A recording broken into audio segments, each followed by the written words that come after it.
Enjoy. Okay. Mr. Autry, the light is okay? Yes. Yeah, sure. Last time, guy no better now, more bread, no, no, need my head.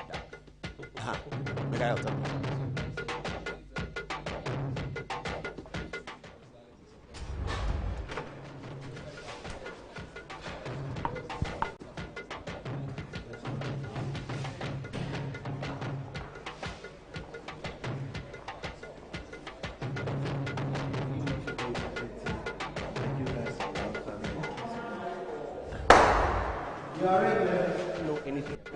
If something like that happened, he wasn't part of it. But Mr. Ajaku says that yes, those discussions were had, but it wasn't the point of their meetings. The point of their meetings was to sort of form alliances, identify what is happening. Association of Coordinators. I don't like the headline though, so we can't use that one. Yeah, me, I do something. Yeah, no, and you know, it what are they feed. saying? Well, they are saying that people should throw their weight behind, that super delegates should throw their weight behind Mahamudu Bawumia. Who is saying Ashanti Region what? So, according to the release, the Association of Ashanti Regional Electoral Coordinators, apparently there's an association. They are saying that the super delegates in their constituency, so it may be the MPs, it may be the constituency chairman, the minister, the regional. We don't. Some ministers from Ashanti Region. Yeah, but some ministers from Ashanti Region, such as the transport minister and so on and so forth, should throw their weight behind Bawumia. But the problem is that it may repeat what happened in, you remember 2008? We discussed that. You have it? Well, we have 2004. No, the first super delegates. Okay, I'll come to that in a minute. All right. Okay, viewers, today we also have a big surprise for you. The other day we talked about this guy. Okay, he's here. You can see that on the television, can't you? He's coming. This is Kofi TV's guy, Kofi Adoma. Kofi Adoma, how are you? Everybody has sent me your number. Tomorrow I'll call you. We're going to eat fufu. Me and you, Kofi Adoma. But that's the guy that Kofi Adoma was speaking to. He's coming into our studio today. Earlier today, Kofi called me. Please call Kofi to come. Call Kofi to come as well. Kofi called me and said that, boss, this guy is here. So, yeah, there he is. Hey, this man has come into our studio. As he saying, oh, Bibi Aboko. Now, you video no TV, so only Kofi Adoma and come on and about MPP, no? Yeah. Who say what being power? Me do a chiache. Oh, sir. I think say Adia Bakuya me kai power. Okay, I say 28th December 2002. Wow. Oko NDC Congress bima. SMBC. Yeah, pipe was some kakra. Kakra. No, we say crowd characters in Timika. I say on 30th December 2002. Na Monday anopa be 6:51 a.m. And only Miami on the school I'm a call class. Chairman General Kwame Sefakan. Interview now, okay, say we say Kwame. And your character, Messia Kakaka, Kofon Bomekra. Ampa, Miss Sona me taekwondo. Okay. Tomo buy na me there. Okay. If you remember that Congress brought it was that Congress that Abraham Kofi Asante exited from the NDC. Yes. Hey, who fella papa. Why are they so? Michelle. Where's Kofi? Kofi called me today that he was here. I wanted to talk to Kofi. Kofi is one of our directors. And then you didn't come. Samia Okusi Oba. Oh, okay. And your baby Sano, the super delegate. The last time I saw him was 2nd March 2013 at Siakwahine's funeral. Hey, now what make just a retentive memory? Yeah. Very serious. If you tell me your date of birth, I'll be able to tell you the day in which you are born. Sir. Yeah. The date and the year. Yeah, and I'll tell you the day in which you are born. Sir. Yeah. Ubo Tima Obeka. Yeah. Oh, we are there. And you know, Odette Nasimaya Kakra. Okay. I'm already here. Come. I was looking for you. You sent me the person who was somebody had been jailed wrongly. He's 19 and he was jailed for how long? 17 years. Probably. Okay, so our position is that the 17 years is too long, isn't it? So we'll discuss it. But today we have full politics, so I'm not sure whether. Yeah. Dennis, are the t-shirts ready for the Super Delegates Congress? It's ready Thursday, so we can wear it to the studio on Thursday. Okay, viewers, so I think that you've seen enough of what we do. Let's start today's program. Good evening, welcome to the show. Tonight, we are beginning with 2 documentaries. This is our prelude and our build-up to the MPP Super Delegates. Good evening, Andy of Kumasi. Andy is watching. Andy says that he's been giving us information. We use it. We don't acknowledge him. We don't pay him as producer. Andy, sorry. So Andy, We are sorry. We'll pay you as producer. So the last information I sent you, he brought it. He sent it. Oh, but I told him we can't use his headline. And yeah, those are headlines. We can't use it. All right, viewers. So we're gonna start tonight with 2 documentaries, and one is 17 minutes, one is 27 minutes. So we're starting now, and then by 10 o'clock, all the documentaries would have finished. Samia Oku is coming into the studio. We have bombastic analysis on the MPP Superdelegates Congress. We've gone back to 2014, was it? Yeah, 2014. First Superdelegates. The first Superdelegates. We've gone back to it to show you how it panned out, that first Superdelegates, and then we'll build this together for you. Our first documentary tonight is a documentary we put out on Alan Kojo Kyerematen, one of the front runners of the MPP Congress. Later tonight, when we get on, I'll tell you about our experience in Tamale today. I was in Tamale today. The Vice President commissioned the Tamale Airport. It was a fantastic event, and a few people wanted me to mention their names. I have the list here. I'll mention it. And salute to all the people of Tamale. It was a fantastic welcome. All right, here is the fortunes, the future, the history, and the possibility for Alan Kojo Kyerematen. Have a look.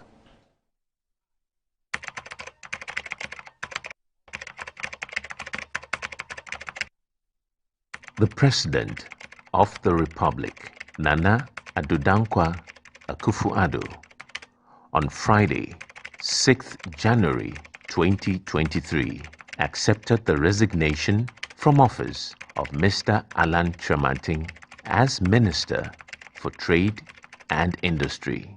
This was after Mr. Kyerematen on Thursday, 5th January, informed the President personally of his decision to resign and subsequently submitted his letter of resignation to him. President Akufo-Addo thanked Mr. Kyerematen for his services to his government and to the country and wished him well in his future endeavors. Alan Kyerematen came to politics from a previous life in trade, economics, and organizing people for business and service. To many political watchers, the name Alan Kyerematen emerged when a group calling itself the Young Executive Forum arose from within the New Patriotic Party. The group carried a change orientation and appeared to want to modernize the group of MPP leaders. This Young Executive Forum had such idealistic elements who were hungry for political power and the opportunity to change a country for better. They also believed that the MPP leadership of the day, led mostly by B.J. Darocha, Ajeni Mboate, Peter Ala Ajete, just to mention a few, were too conservative and needed to change their ways to win power if power was ever to be won by the MPP. We want power! We want power! We want power! We want power! We want power! So that's Alan Kyerematen. He believed in modernity, organization, trade, and power. Upon his electoral success in 2000, everyone who knew both of them expected Alan Kyerematen to be in J.A. Kufuor's cabinet, for the two men were manifestly close. Alan, the younger, considered Kufuor to be his patron. But J.A. Kufuor was heard telling friends that he has decided to send Alan to the US as his ambassador. Kufuor was conscious of the sheer longevity of the Rawlings rule. That longevity had given Ghana a de facto revolutionary image that was hanging over the country. He, Kufuor, was determined to change the image of Ghana from a revolutionary Fidel Castro-like type government to a real democratic, business-friendly, and rights-upholding democracy. Thus, he selected his most trusted people to begin to set the new image he wanted, and hence Alan Kyerematen headed out to the United States, to Washington, D.C. to be Ghana's ambassador. Isaac Osei, another of the MPP fine gentlemen, headed out to the United Kingdom. So with J.A. Kufuor in the chair, Alan in the US, Isaac Osei in the UK, and former FAO Director Hackman Uswa-Jiman at Foreign Affairs, plus famous human rights champion Akufo-Addo as Minister of Justice, the team was ready. Kufuor's tenure changed the international image of the country, and didn't it? We believe that it did.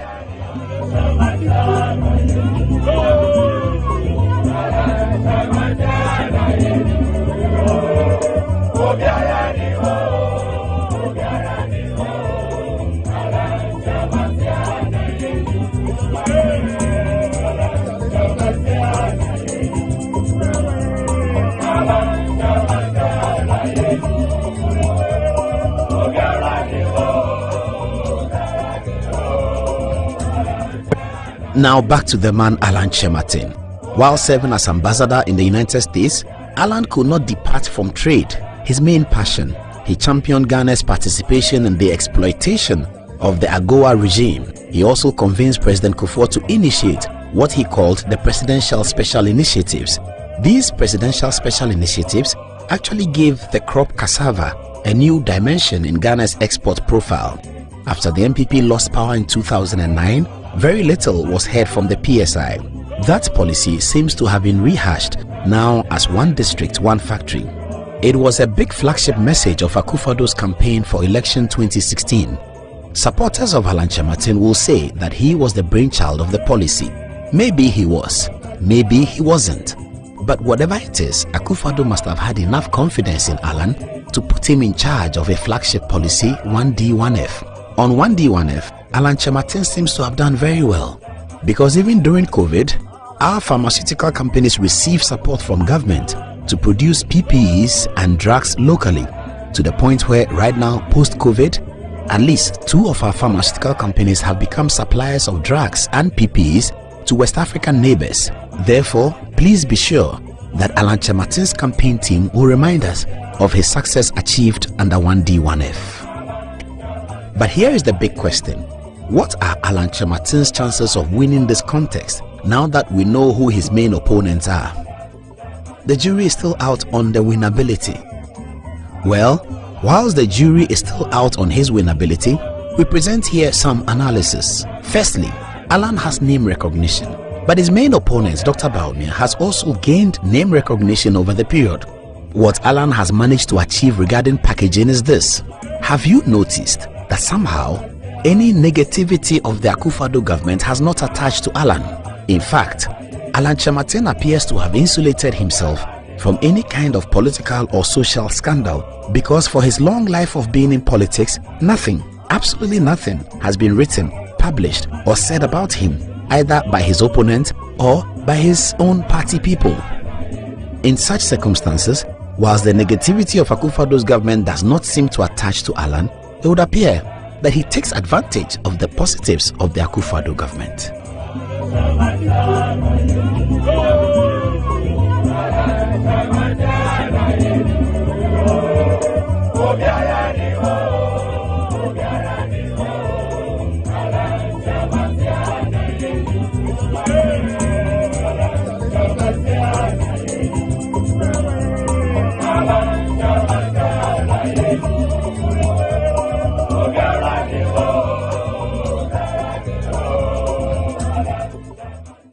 So that's one of the positive observations of the Alan Kyerematen package. Next is the battle for the soul of Ashanti.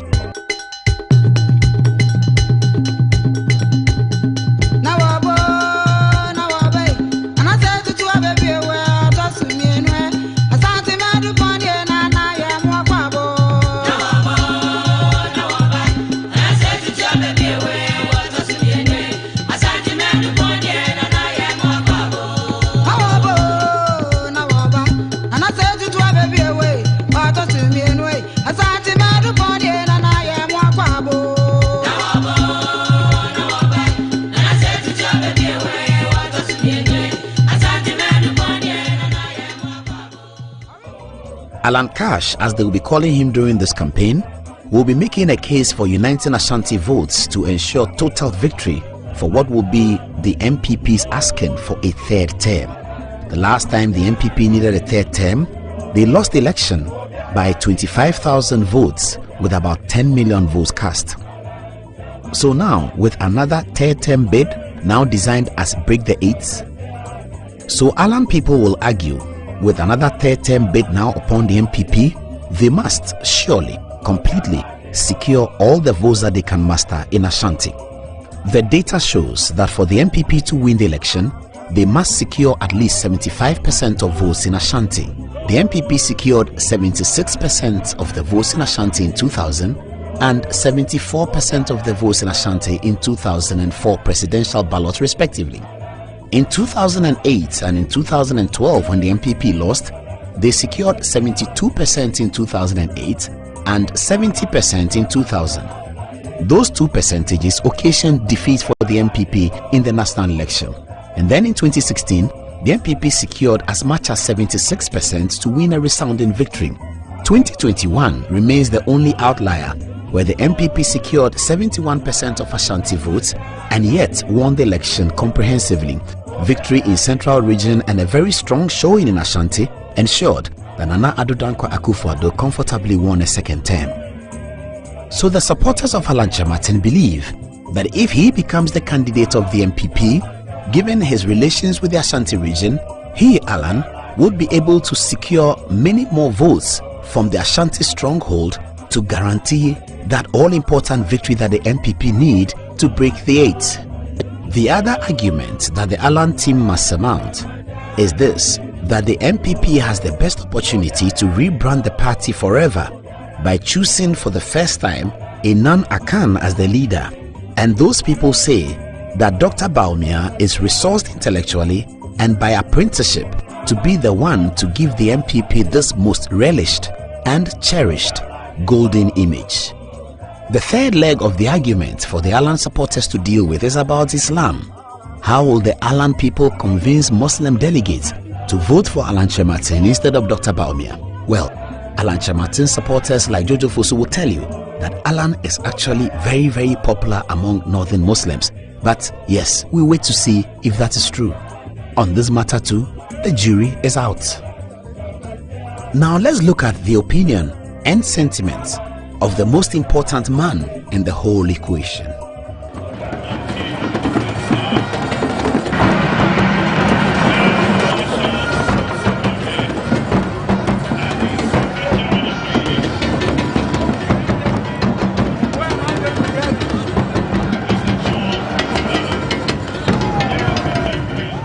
Nana Akufo-Addo has come from 2008 and 2007 campaigns with many bruises. He saw his boss, President Kufuor, seemingly supporting Alan Kyerematen, his competitor. He felt that if the party had been united after the 2007 context, he would have by now finished his 2 terms. President Kufuor confirmed the sentiments that the divisions in the party after 2007 actually hurt Akufo-Addo's chances of becoming president in 2009. Unfortunately for us, we went into the 2008 election with some splits within our ranks.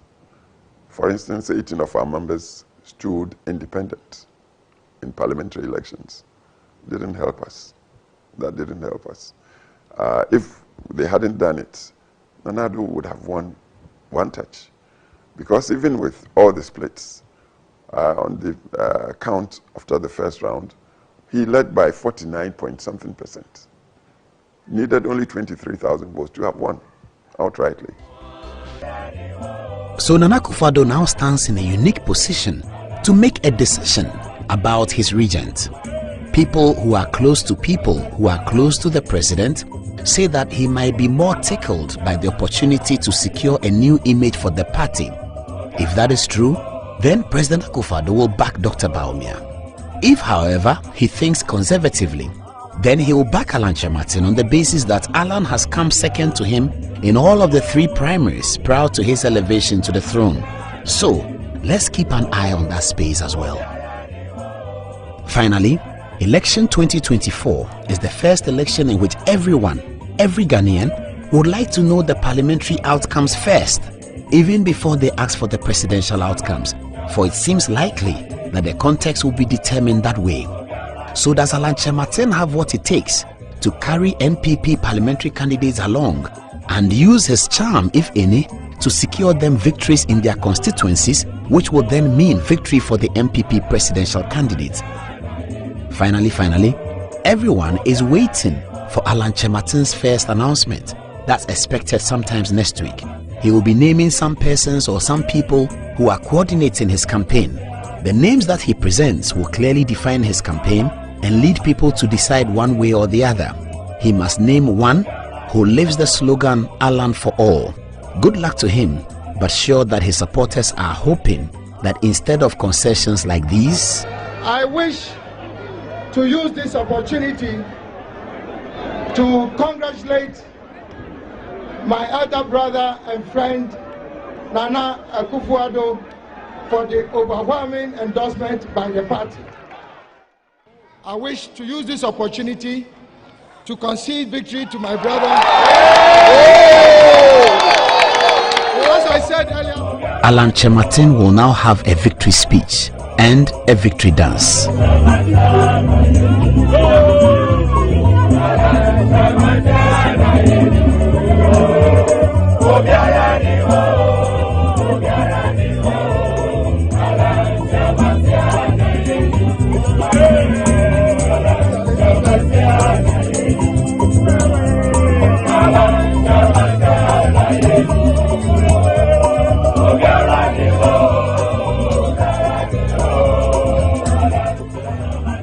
Whatever happens, President Akufo-Addo and the NPP must be proud to have such an array of formidable regents: Alan Kyerematen, Dr. Bawumia, Boakye Ejiakon, Owusu Efiri-Akoto, Joe Gate, Kwabena Agyapong, just to name a few.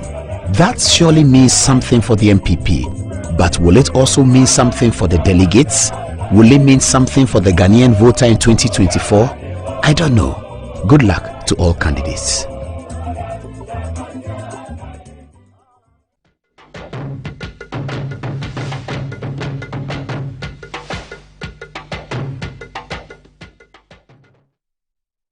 Tonight's Good Evening Ghana will be explosive, wouldn't it? So Samuel Oku has joined us. Show a photograph of Samuel Oku and let them see.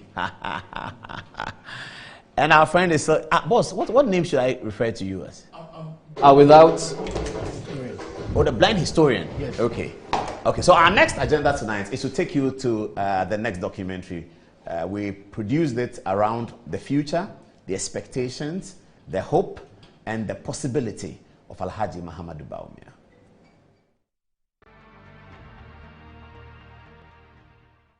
Last Friday, the Vice President, Dr. Alhaji Mahamudu Bawumia, returned the nomination forms that was collected on his behalf by his supporters earlier in the week. He returned the forms to the leadership of the New Patriotic Party, signifying the formal beginning of his ambition to lead the New Patriotic Party. And wasn't this a grand occasion? The crowd, the numbers, the good politics of a bus ride instead of showing a fleet of Land Cruisers all combined to create the appearance of a new beginning. What is this new beginning?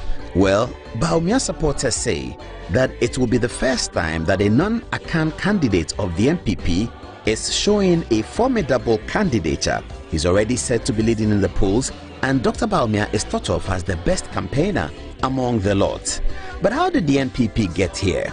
Well, whether by providence or by design, the NPP has always been led by an Akan candidate. Name them Dankwa, Busia, Owusu, Ofori-Atta, Edubuahin, Kufuor, Akufo-Addo. So how come this happened? Well, the story would have been different if one of these three men had been more ambitious. This is the story about Kwame Nkrumah, Bafo Akoto, and SD Dombo.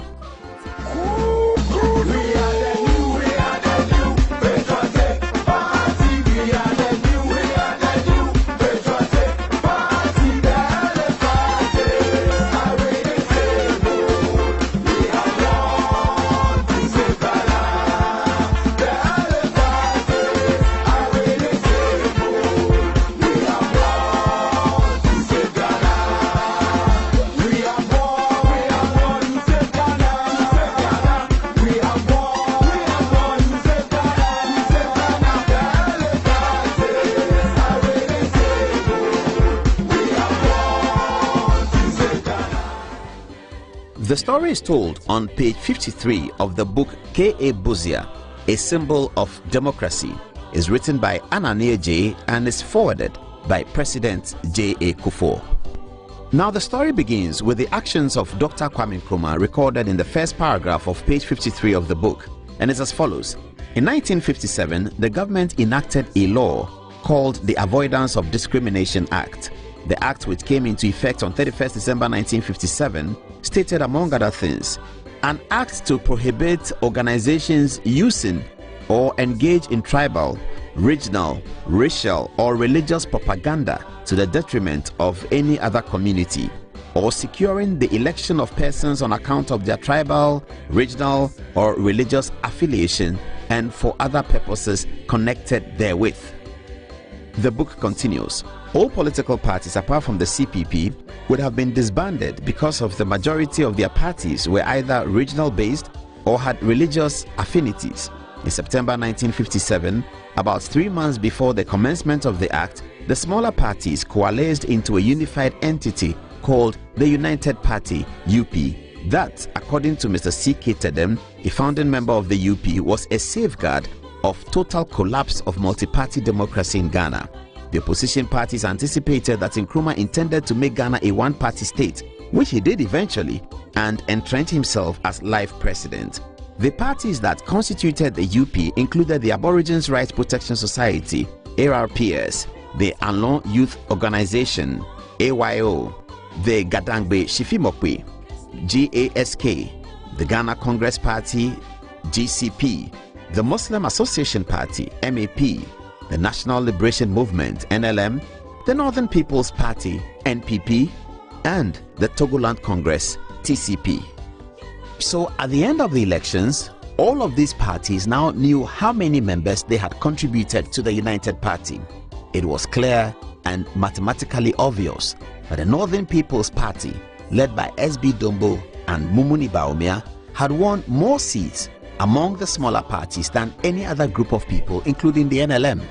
To that extent, the leader of the minority in parliament was naturally to come from the Northern People's Party.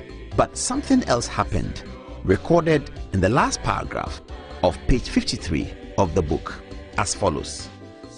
A remarkable feature about Buzia's appointment as leader of the UP in parliament was the trait of selflessness that the leaders of the various opposition parties demonstrated in making Buzia their new leader. Of the parties that merged, the Northern People's Party, the NPP, had the highest number of seats in the National Assembly, and their leader, Simon Diodong Dombo, could have remained leader of the minority in the assembly. Considering Dombo's previous position and the fact that his party was the minority party with the highest number of seats in parliament, he, Dombo, could have been the automatic leader of the new party. More so, he had the requisite qualities for holding office. However, he, Dombo, realized that Buzia had extra attributes such as exposure and influence and clout, which would better serve the interest of the party and the country. Dombo, therefore, entrusted the leadership of the opposition to Buzia. That act of Dombo has earned him a respectable position in the UP tradition now known as Dankwa Dombo Buzia tradition, and the members talk passionately of Dombo's selflessness. So the matter seems settled in some people's minds. There was Dankwa, whose side of the party has been ably represented by Pa Willie and Nana Akufo-Addo. And then there was Buzia, who was actually presented as an Ashanti candidate under the inspiration of the great Bafo Sakoto, who shares a paternal relationship of sorts with President J. Kufuor. In fact, Mr. Kufuor has often called Buzia his political mentor. So, Kufuor represented the Buzia part of the tradition. Now, they say that in spite of his selflessness, Dombo has not found a protege. So people think when some people say Edru Miso, it should have more to do with the Dombo part of the tradition than about anyone else. Well, all that may be emotional and cosmetic. So there is another group that advances the arguments for Dr. Bawumia. They have drawn their strength from data. They say that the geographic Ghana shows a clear distribution of votes since the beginning of the Fourth Republic. They said that for the NPP to win elections for the third time or break the eight, they, the NPP, will necessarily need to take portions of traditional NDC areas whilst they work hard to unite and keep their base.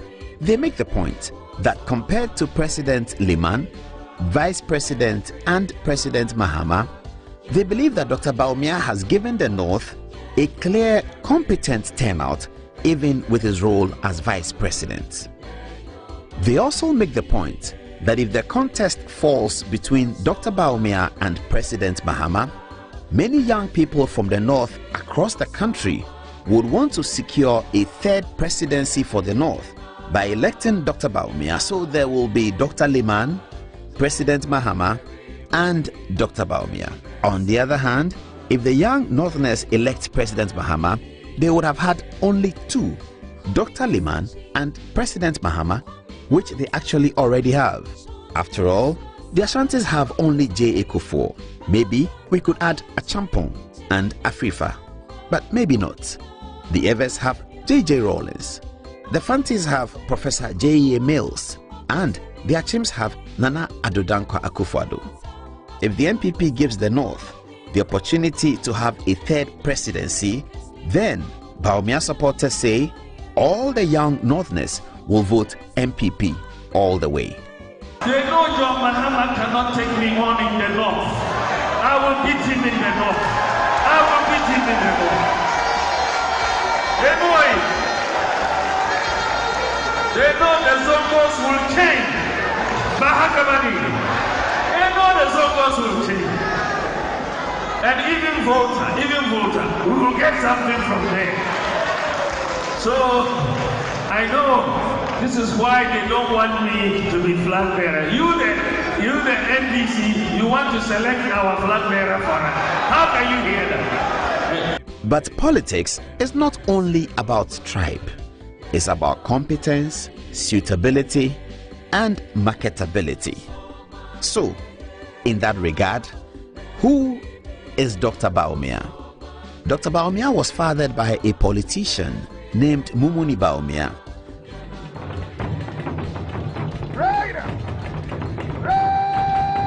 We now have the arrival of the chairman of the Council of States, Alhaji Mumuni Bawumia. He, Mumuni, together with SD Dombo, founded and led the Northern People's Party in early politics. Their fundamental interest was to secure development for the Northern Territories. They wanted the matters that concerned the North to be heard. They loved their people.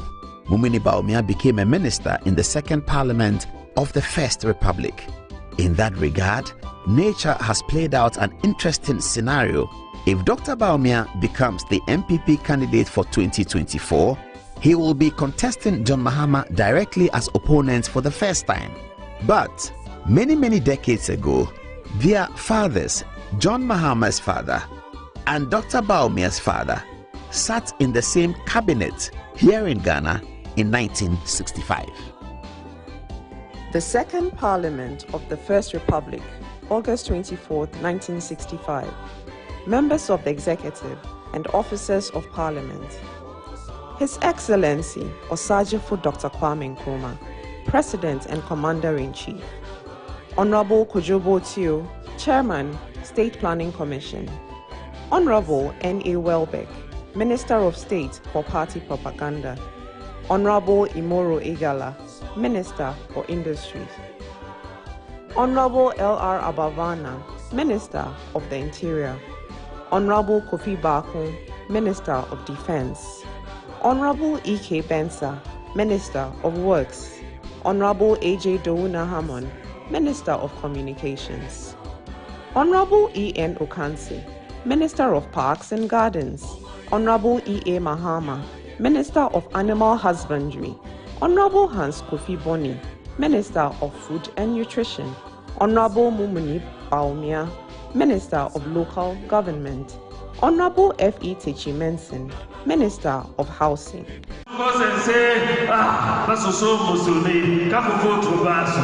that a game? They'll say, but if NPP selects Dr. Bawumia, campaign no,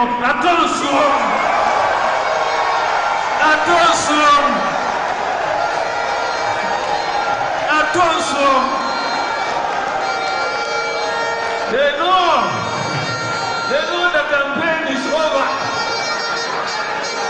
So they will be in trouble. They know we will break the gates.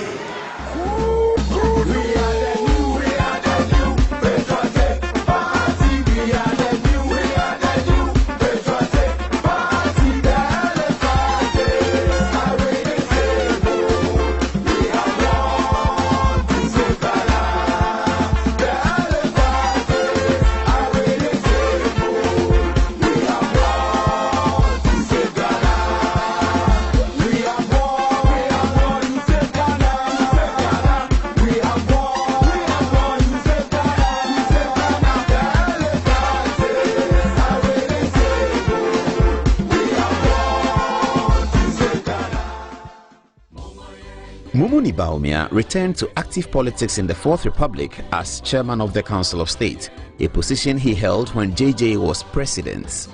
Thus, Mumuni Bawumia shared political space with the NDC, JJ Rawlings and Mrs. Rawlings. How do we interpret this? Supporters of Dr. Bawumia say given the senior Bawumia's huge image in the north, associated with his deep service to the CPP and the NDC, Dr. Bawumia is the best candidate to draw votes from the Nkrumahist and the NDC people who trusted his father's politics. And will there be people in the north who like Mumuni Bawumia's politics? Oh yes, there will be many. But the story doesn't end there.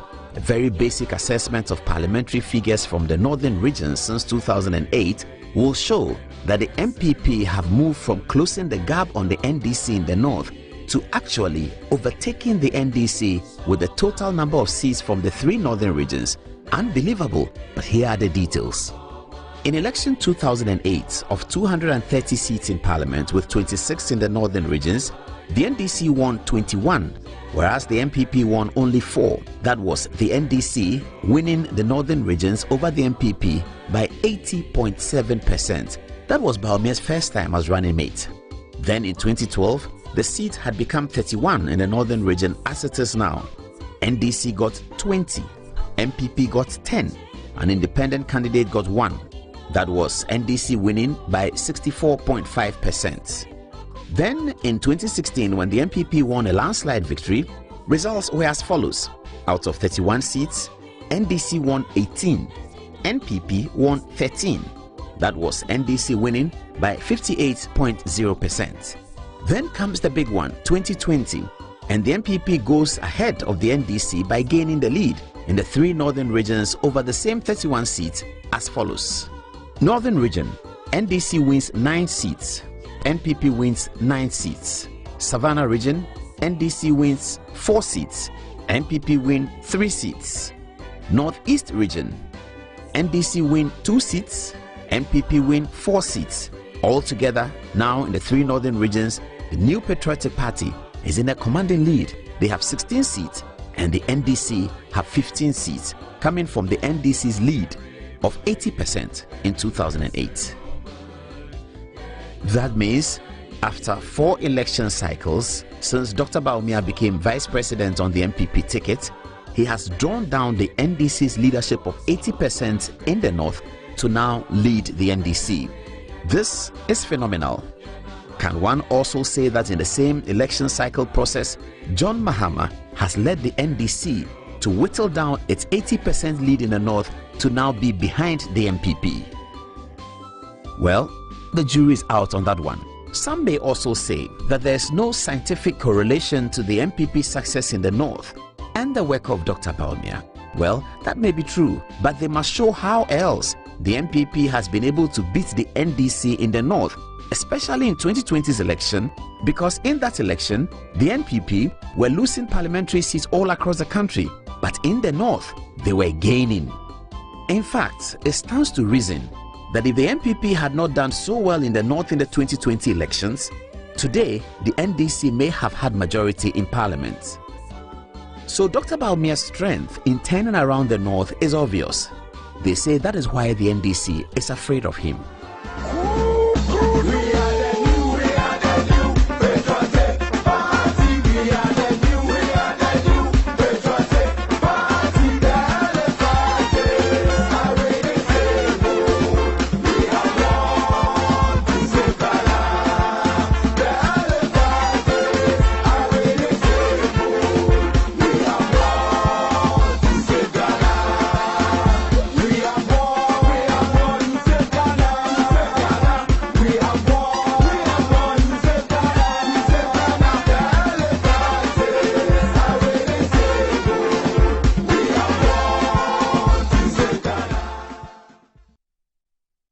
But how did Dr. Bawumia gain so much credence in only 16 years in real politics?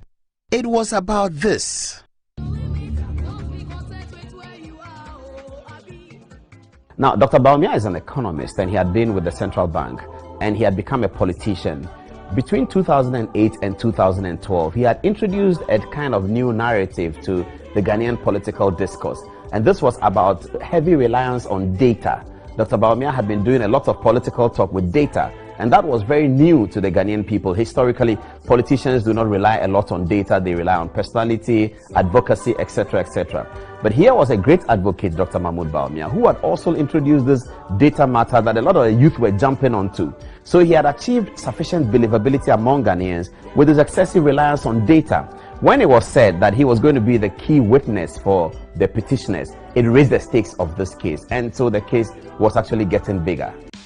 And this was the election petition. This event turned out to show Bawumia as famously competent, very articulate, a fighter for what he believes in, a respectful and very confident young man. By the time the petition was over, almost every young person in Ghana wanted their son to be like Bawumia.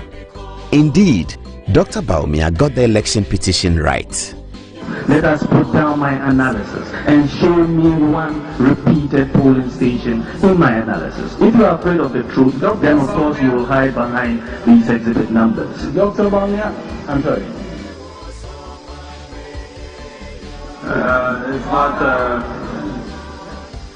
It's not a free fight.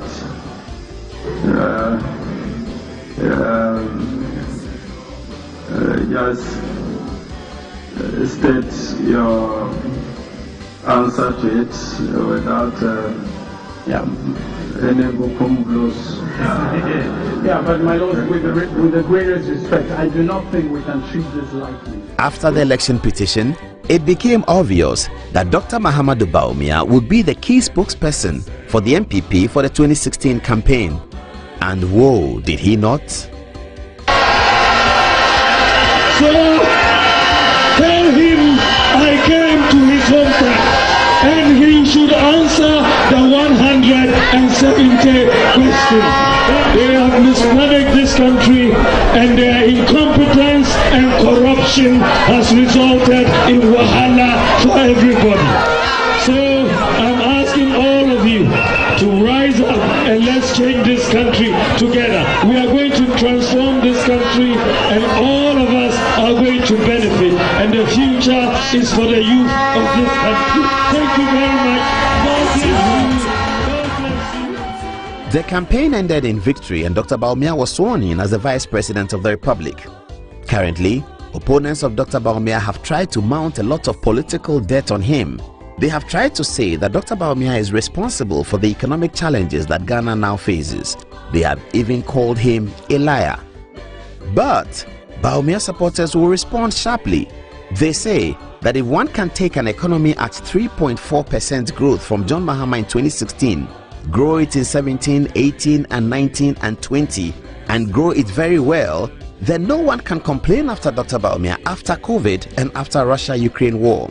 For in fact, they say that the figures of 17, 18 and 19 show that Dr. Bawumia's economics was working until COVID. Here is Ken Oforiatta presenting the concluding part of Budget 2019. We have passed a fiscal responsibility to entrench fiscal discipline. We have reduced the fiscal deficit. We have established a fiscal council. We have issued a Eurobond with the largest tenor issuance, least cost, and largest subscription. We have reduced the rate of debt accumulation. We have reduced the overall tax burden on Ghanaians. We have reduced benchmark values by 50%. So, they say, Bawumia economics works once there is no COVID and major global issues. For indeed, Dr. Bawumia, they say, added nurses and teacher training allowance to the national budget. He added free SHS to the national budget and yet grew the 3.4 economy to 8% and maintained it until COVID.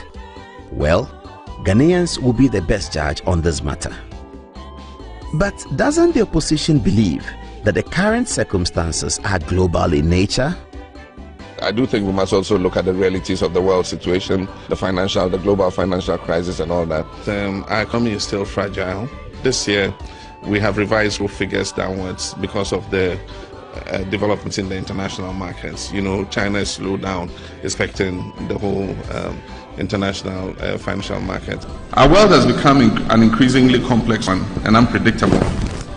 Majority of economies around the world are sailing against strong headwinds. The world economic crisis and the slowdown in the growth of the Chinese economy has affected the growth of emerging markets and has resulted in a fall in world demand for commodities. Well, if that was historical, this one is current. A lot of the economic turmoil that we've just been talking about and that we're seeing around the world is, of course, as a result of Russia's invasion of Ukraine. African countries have largely avoided taking sides on the issue. At the United Nations, Ghana, along with Kenya and Gabon, voted to condemn Russia, but then, of course, Ghana abstained on the vote to remove Russia from the UN Human Rights Council. In your view, were those the right decisions made by the current administration?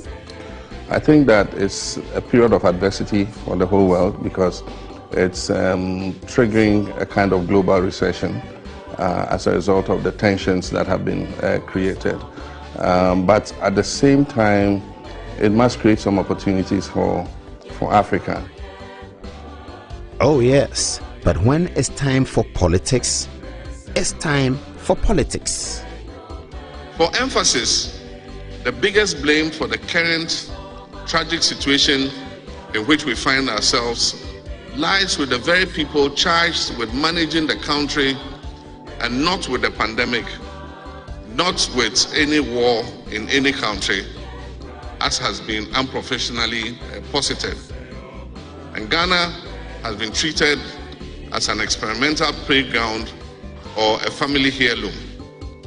And I regret to say this was all avoidable. Now the internal MPP contest is here. Dr. Bawumia could win. At least he leads in the polls. To do so, he must win two contexts clearly. First, the super delegates, and next, the main context, in which he must win an outright 50% plus one, or else the contest will go into a second round. His supporters say that they are working for a united 70% of votes to further unite the party. Dr. Bawumia may have key party people supporting him, but what fascinates many of his supporters is the real political capabilities of his wife, Hajia Samira Bawumia. Do you remember this? Yet, the youth of this country, we are saying to the NDC that we see you all right. You want us to see you? We see you, but we see incompetence. We see you, but we see corruption. We see you, but we see mismanagement. We see you, but we see bad governance. We see you, but we want change. We see you, but we want Ghana to move forward. That is why I have decided, and all the youth of this country, and all the well-meaning people of this country are saying, we need an incorruptible leader. We need a competent leader. Well, if the MPP elects Dr. Bawumia, there sure will be more of Samira and the Samira vibe. Good luck to the Vice President and all the other candidates. May they remember to have a clean campaign. As someone said, John Mahama is the only opponent they have, and they must be wise about that. Until then, good luck.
All right, viewers, sorry, we have so much going on in the studio. We're just trying to analyze the figures. And let's do the text messages. Antoinette, do we start with you? What are people saying? Thank you.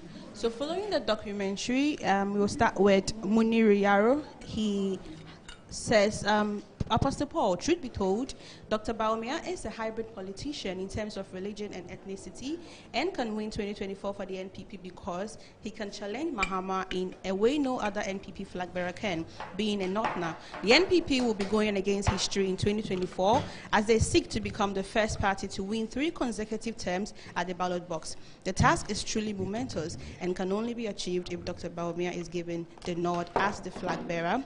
Yusuf Mohammed says, good evening, Mr. Paul. My name is Mohammed from Dakuman. You are the best journalist in the world because you listen to your viewers. I remember last week you showed this gentleman on program a video he was talking about the NPP history, and we requested his presence to your program, and you did listen to us. We thank you for listening and respecting us. I am so happy today for bringing my boss to your Good Evening Ghana show, Honorable Sami. My lovely greetings to him. Thank you. This is coming from Kwame Gog. He says the North and the Ashanti region is the goal. These 2 regions will eradicate any gains from the other side.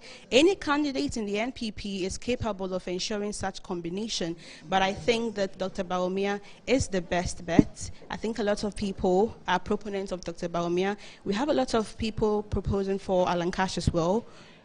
Over to you. All right, this is coming from Nuhu, and Nuhu says, likewise, our protagonist in Ghana is Dr. Mahmoud Bawumia, of whom we are well pleased. A lot of Pharisees don't understand his words, so they start attacking his personality upon hearing his words, but later fact is the truth is him. Dr. Bawumia has been with NPP since opposition and stood up in our difficult times when the party was about dying in 2008, 2012, and 2016 when we lost to NDC. Though some party men left us to our faith in that crucial moment, but Dr. Bawumia led the team and compiled all the elections pink sheet to Supreme Court for review. And this also coming from Reginald. Reginald said Alan is Ghana's best bet. Coming from General Coleman, he says, good evening, Apostle Paul and the team. The truth is DMB is loved by the delegates. Alan is loved by business and diplomatic community, but Ken is loved by the Ghanaian people. NPP must think wisely because Ken is the man for the moment. Take it or leave it. Coming from Alidu Umar, he says, I can confidentially say that as it stands now, no contestant can come closer to Dr. Bawumia in the flag bearership position. In fact, he's matchless and sizeless when it comes to political campaign. Lastly, from Frank said any young leveled-headed person within NPP cannot afford to listen to Sami Awuku. He is full of wisdom, knowledge, and information. Dr. Bawumia all the way. Yeah, okay, not to listen. All right, viewers, so big things coming up here. Let's do a quick analysis of what we've been quarreling in the studio because these figures are giving us some difficulties, but we'll go through it anyway. So this is what the research report is jointly published by the Center for Sustainable African Development Initiative in the UK and the Outcomes International Ghana. Okay. Top 5 candidates, they say, they ascribe to Dr. Bawumia 72.6% of the votes. That's what they expect that he will get. They ascribe to Alan Kyerematen 7.7% of the votes, coming second to Dr. Bawumia in the superdelegates. That's going to happen on Saturday. They ascribe to Kennedy Japan 4.3, Kwabena Japan 1.8, and also Afriakoto 0.6. We want to do further analysis of this, and we've been working on that. Michael is going to come and tell us what it is. But just as we were finishing, other people in the studio were raising objection that it appears the numbers don't add up if we want to put it together in real numbers. Kuku come and explain that to us in a minute. But this is what they are suggesting. Now, later tonight, Sami Oku is going to tell us the whole history of this superdelegates. Where is it coming from? How many people are voting?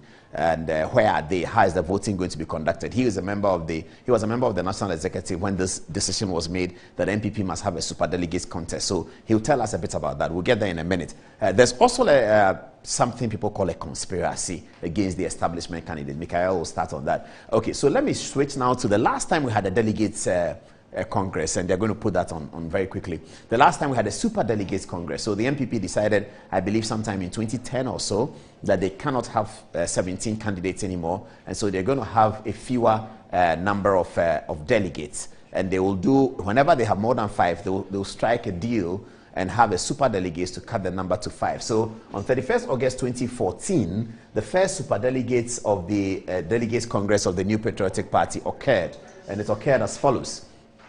Nana Addo Dankwa Akufo-Addo, the then leading candidate, got 83.15% of the vote. Alan Kyerematen got 8.51% of. Francis Adai-Nimo got, let's check the date again, 31st August. When is this one happening? 26th August. Okay, that's very close. I was going to congratulate Samuel Oku as a national organizer for them being able to keep the August date, but he's no longer a national organizer now. He sells lottery, so I'll congratulate him for yesterday, but today's congratulations belongs to Kodia and Anabi and chairman in team. Okay, 31st it was. Now it's 26th. Nana Akufo-Addo had 83%, Alan Kyerematen 8.51%, Francis Adai-Nimo 3.0%, Kofi Konadu-Apreku, familiar names over there, isn't it? 1.45%, and Joseph Gate 1.45%. Oh, this is also an interesting observation. Kofi Konadu-Apreku and Joseph Gate got the same. It was Richard Lai who got the data for me. Richard, thank you very much. All right, now, so this is how it happened. Now, if you come to the others, those who fell out of the 5, there were 7 at the time, now they are 10. There were 7 then. Those who fell out of the 5 is Kofi Osei-Ameyaw, my own good friend, former, incidentally, he is Samuel Oku's predecessor at lotteries. A lot of coincidences this evening. Kofi Osei-Ameyaw got 1.6. Oh, he's an Absunian. Okay. Samuel Oku is reminding me that Kofi Osei-Ameyaw is an Absunian.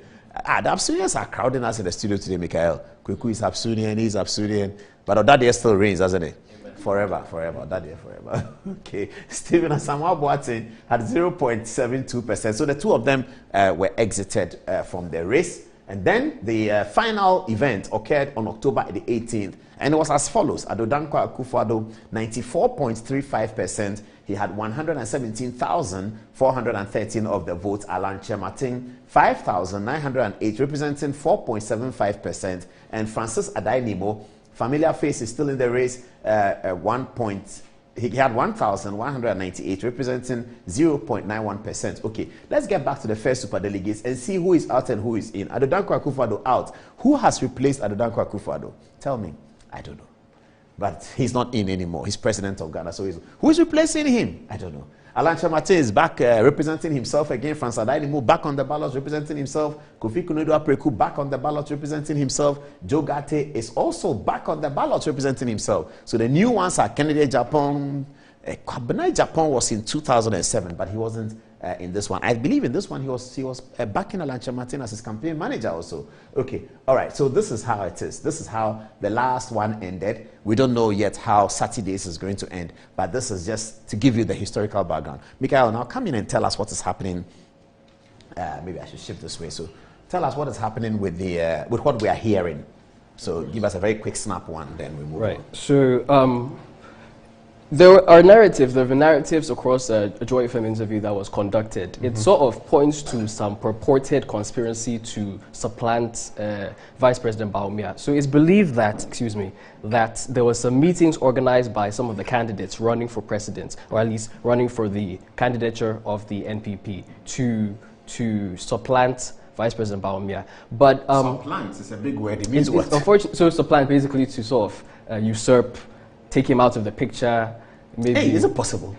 Yes. A guy who is being predicted to be leading by what? Can you give me that photograph again, Kweku?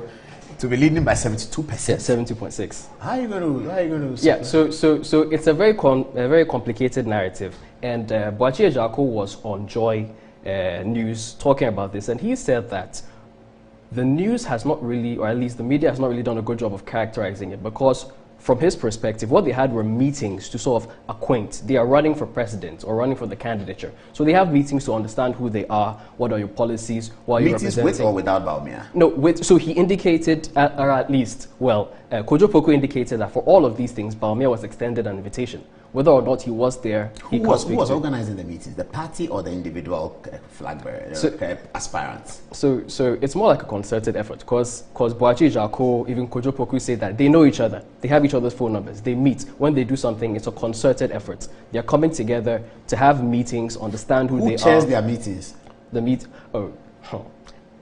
It's difficult to say. It's the impression is created. Okay, if you are watching and you have the answers, please, you can just send us a text on Good Evening Ghana Official. Who chairs the meetings? Is it chaired by Kennedy Japan? Is it chaired by Alan Chemati? Is it chaired by Samia Oku? Is it chaired by Danabi? Who's chairing? Yeah. Okay. And I should mention this because Boakye Ejaku was very, very emphatic, saying that the discussions that they were having was to identify alliances. Just who are you? Where is your mind? What are your policies? Were you to lose? Were you to fall behind? Would you support me? That's what they were doing. He said those were the points of those discussions. And then eventually the conversation went to, is there an establishment candidate?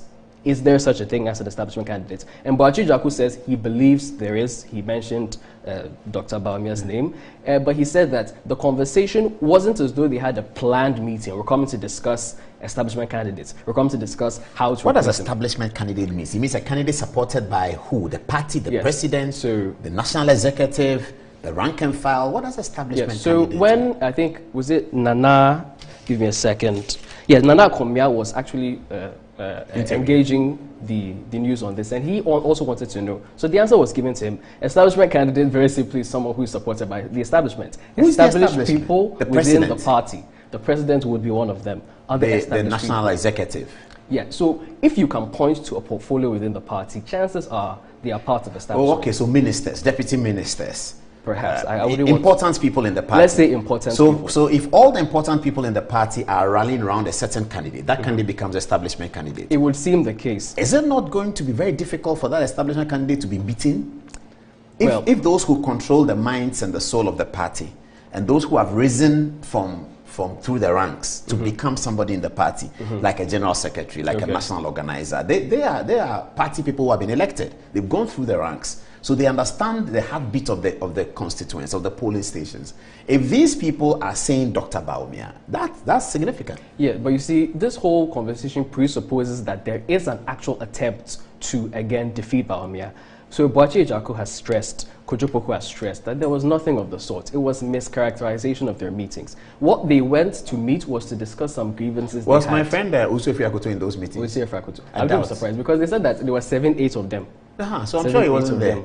He doesn't like those things.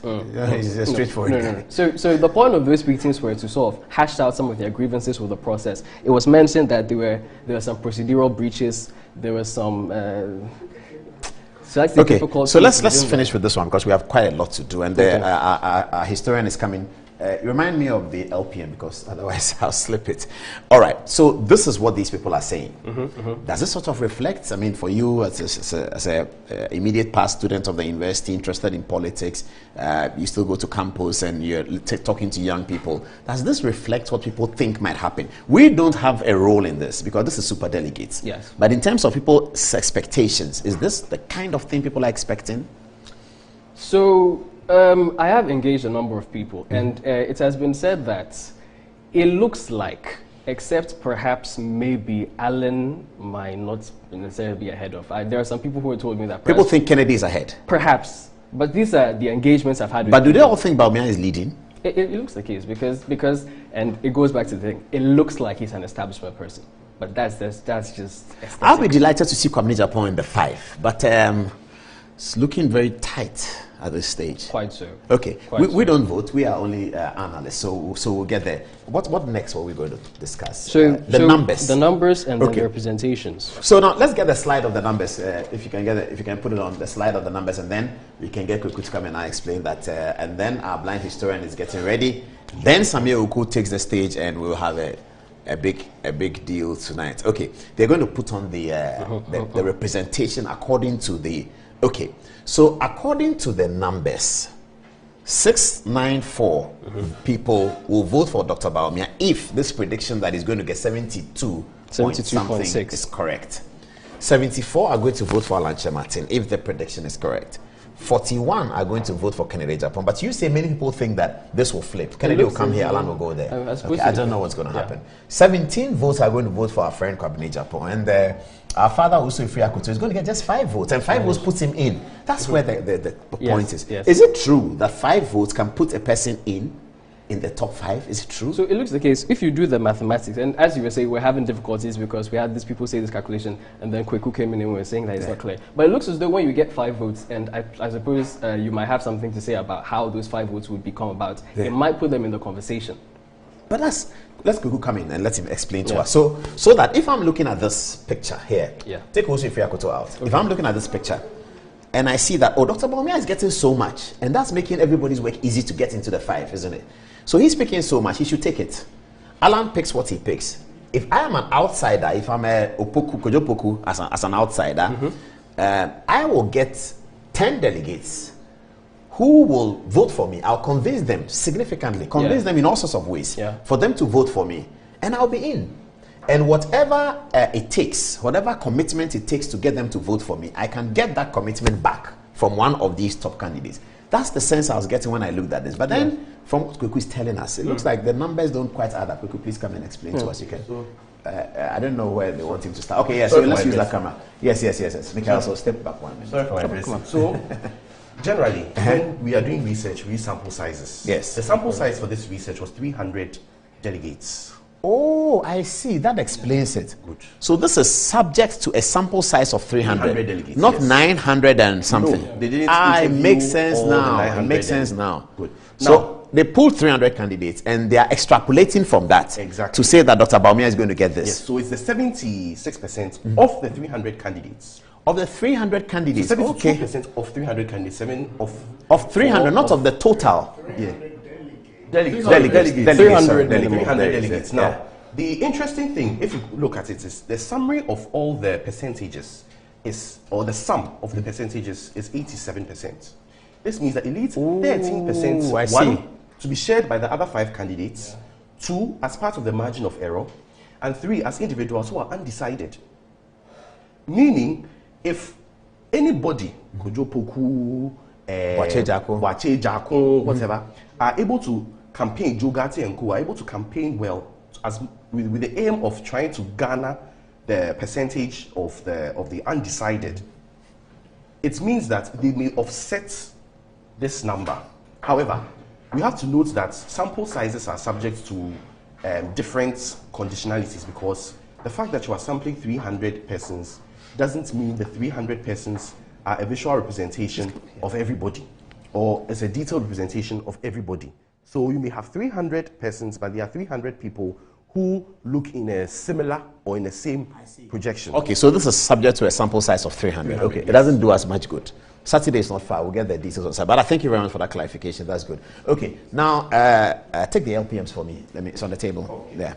All right. So please bring our blind historian to his position. Let me do the LPMs. We take a break and then yes, you can. It's written the LPMs. Yeah. All right. Okay. Great. Excellent. Yes. Okay, viewers, I have a text message from one of the members of Parliament who had this photograph on our touch screen the other day, and who said that our analysis of him was wrong. He sent me a text. Okay, so I have another text here that I have to read. It says, please get me some text on the data analysis that we did, Antoinette. And it says, we have since the Electoral College to include the polling station executive is that whenever there is a special electoral college, the few delegates there usually go for the preference of the grassroots. It is not about an establishment candidate, but about the grassroots candidate. If an establishment candidate is different from the choice of the grassroots always win. 2 examples, Alan Kyerematen in 2007 and John Boadu last year. Yamagi from Adenta. This is interesting. Okay, so let me read it again. Yamagi from Adenta says, it is not about establishment candidates, it's about the grassroots candidate. So that you can have an establishment candidate like Alan Kyerematen in 2007 who conflicts with the grassroots, and the grassroots always win. You can also have an establishment candidate like John Boadu recently who conflicts with the grassroots, and the grassroots win. So let's not talk about establishment candidate. Let's find out whether he's a grassroots candidate. Well, Samuel will tell us whether Dr. Bawumia is a grassroots candidate. My blind historian is here. Let me shake hands with you. Yeah, you are standing in front of our famous touch screen. Oh, okay. So we're going to deal with it big time. Oh, okay. Okay, you've seen Samuel Oku? Yeah. All right, okay. My next MP for Ekropon constituency. Ekropon constituency for sure. Where I went to school. Oh, you went to, yes, you school did. for a blind, then Okwapaman Senior High School. Absolutely. And I came to University of Ghana. You have to let your guy give me Kofi Adoma's number so that I'll call him. I'll give it to you. Okay. All right. The Makers Electronics Company is the Makers Electronics Company Blessing Attack promo. Blessing Attack, they call it. Quality but affordable with 2 years manufacturing direct warranty. Visit our showrooms, Taifa Burkina, Amasaman, Zongo Junction, Oyarifa, Teman, Boga Junction, Kaswa New Market, Ashaman, Kumasi, Ahinema Kokobein, Takradi, Efia, Efi Kuma, number 9 Market. Their number is 055 222 and 53 or 055 222 and 54. Okay, now this is the elevators. We have a golden Betway golden code promo. Now the English Premier League has started, so there's a lot of betting going on. Are you ready to get to way more back with Betway in the new season? Use the golden booking code that you can find on the bet site and place your risk-free bets from 25 to 27 August, guaranteed to give you 100% back as free bets up to 50 cedis if you lose. Regulated by the Gaming Commission of Ghana. No under 18s. Terms and conditions actually do apply. And then we have this other one. Elevators. Enjoy the fruits of your labor, they say, but as humans, aging and physical infirmity stand our way of enjoying our mansions and homes. It often becomes challenging. Worry no more, because with portable American pneumatic vacuum elevators, you are sure of unlimited enjoyment. Okay, Mikhail, how would you on the number? Should we take a blind historian rather than we should rather than take the break? Okay, I'll come to the break in a bit, and I'll read a text message from our MP also in a bit. Okay.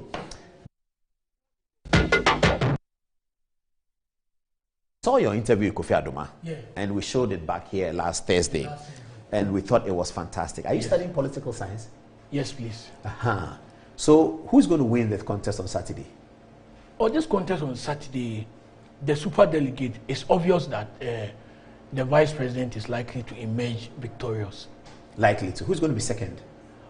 Second, for the super delegate, it will be difficult for me to predict who is going to be second. But it will be between Mr. John Allan Chematin, born on 3rd October 1955, and then Honorable Kennedy Akumpre Japan. But for the main Congress, I believe Ken is far ahead of Allan. But for the main Congress, will Bawumia win as well? Yeah, for the main Congress, he will win. Why? Why do you say that?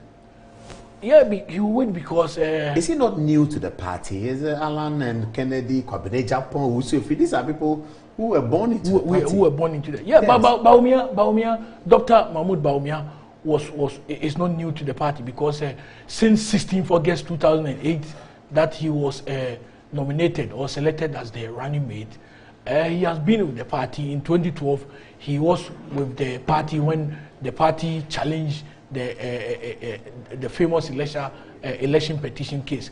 Then in 2015-2016, he was the lead spokesperson for the MPP campaign, and he has been the most eloquent, the most vibrant vice president that we have had in the history of this, our fourth republic. So I don't think he's so new to the party. Well, but Allan Chematin is older in the party. Yes, that one I agree. Kennedy Japan maybe older. Yeah, that one. Kwabena Japan is much older. Yeah, that one I agree. So how come that in the MPP, which is a conservative party, a new person has suddenly taken the lead? What is the thing that he's done that has made people rally around him that way? Okay, well, I personally believe that he has done his politics well. In 2008, when he was nominated, he gradually learned. And in politics, we build people at the ground. And Dr. Bawumia, learning from his masters, Nana Addo Dankwa and President Kufuor, I think he has built people from the ground. And what favors him is that he's not a faction candidate. What's a faction candidate? They always talk about we have Kufuor faction, Nana faction. But I can tell you that Bawumia is not a faction candidate. Bawumia is being supported by people from Nana Addo's camp, people that are perceived to be true a Kufuor, then people that are also perceived to be Kufuor. Somebody like my good friend, somebody I love so much, Dr. Richard Wilfred Anane, who was the member of parliament for Ishiaisu constituency. I've never come across him supporting Nana Addo Kufuor, but I've heard him declaring his support for Dr. Mahmoud Bawumia, and I can mention about few people. So if you're right about Dr. Anane, that's interesting, because you see, it doesn't get more PFP than Anane. You know that? Yes. It doesn't get more PFP and NLM than Richard Anane. Yes. It doesn't get, and for Dr. Bawumia getting support from such a person and people that have never supported Nana Akufo-Addo before supporting him, I think something is working right for him. And if you ask me about Alan, then we move on. Do you suppose that if Dr. Kwame Amakutufo was alive, he would have supported Dr. Bawumia? He's another PFP guy. Yeah, and he's a Kufuor guy. Kwame Amakutufo was a PFP guy, but he supported Nana Addo. Not in 1998. Not in 98, but in 2007. But in 98, he supported John Yes, Kufuor. in 98, he supported Kufuor because 96, Kufuor has already run. And he think there should be a continuity. That is why he supported Kufuor. So you are saying that Bawumia cast through the fashions? Yeah, he cast through the fashions. What about Alan? What is it that has changed that is not making... Okay, with Alan, let me cite the 1979-2008 example. 79? Yes, in 1979, there was a factions. There was a breakup between the Dankwa Dombo Buzia tradition. That is where we have the PFP. Then people from the People Movement for Freedom and Justice also formed UNC. And Nana Addo, at that time, did not play any major role in the politics at that time because Nana Addo saw that William Ofoyata is his mother's half brother, which is the UNC. Then he saw that Victor Usu is also a product of his father. You know, Nana Addo's father, Chambers, Cocodium Chambers, that law firm has produced a lot of great lawyers like Dr. Obeda Samwa. It has produced Chief Justice, and Victor Usu happens to come from that Chambers. So it was difficult for Nana to choose between the PFP and US. So what Nana decided to do with that, I will not play any major role in the politics at that time, and that sustained Nana. That has sustained Nana's political career until today. So the 1979 decision that Nana took sustained him today. And let's come to Alan. Alan in 22nd December 2007, no, 23rd December 2007, after conceding defeat to Nana, I think that was the best thing that he did. But on the 15th April 2008, which was Tuesday incident, which was that incident, the so-called resignation or whatever he thought his people must be suffering from, that has, really affected him. And after the 2008 election, in fact, in 2016, he played a major role. But 2012, we didn't see much of him, and that has really affected his chances of becoming a flag bearer for the New Patriotic Party. Well, so would you say that Alan has not been able to grow into an Alan fashion, to develop an Alan fashion in the party, so that today, if younger people who are looking at the future and you are giving this advice, you say that there's an Alan fashion that I should work with, and there's another fashion. Alan has not been able to get his own fashion. Yeah, because he has not been able to organize his... Was Akufo-Addo able to get his own fashion, and at what time did it happen? Yeah, Akufo-Addo was able to do that because after the 1979 incident, which I told you he didn't play any major role. In 1992, he was the co-organizer with Alhaji Malik Alhassan Yakubu, the former second deputy for the Dubois campaign. Yeah, between 2005 2009. And he was also the campaign manager for Professor Albert Dubois. And remember the Kumipreku incident. So he was still very eloquent and very popular. Then in 1998, October 10th, Sunyani Congress, he became second to Kufuor. So he has already built up for himself. And after he has lost to Kufuor in 1998, in the run-up to the 2000 election, he did not relax. He campaigned. Do you remember the famous Wamachaki? Yes. Do you remember? We have the video of that. Yes. Do you remember the famous Enye Kwai Nibedi, which A+ even used to in one of his songs? So he didn't relax. He worked hard. He really worked and for the party. So the party also didn't forget him. So in 2007, when he was contesting, he didn't find it difficult. Do the party people remember things that have happened long ago like that? Yeah, because the Alan Kyerematen incident you're talking about, 2008, that's a long time. Political sins are very difficult to be forgiven. Political sins are difficult to be forgiven, and political good will be remembered for a long time. Yes. I see. Okay, we want to hear from Samuel Oku, so I'll let you take your seat after the break. So, viewers, now we are on the big interview. Samuel Oku is next on Good Evening Ghana. He's going to tell us where all of these things come from, What's the super delegates? Why did they decide to do super delegates? How many are voting? Which region? Where are they? What's happening? And what's going to happen on Saturday? And now we know he's running for a Cropon, so that's no longer a question. It's out of the bag. And almost certainly it's a safe seat for the MPP. So he's going to be elected member of parliament. So somebody to run. yes, we know that. My good friend Brian Echampo also, Fred Opariansan also called somebody to run from Sum to Abetifi. You have very powerful friends. Brian Echampo is your friend. No, Opariansan is my friend. Opariansan is your friend. Yeah, I like him. Okay, viewers, I'm sure you're also enjoying the program. 25 minutes past the top of the hour, 10 o'clock. Today we are going all the way. After the break, Samuel Quiz next.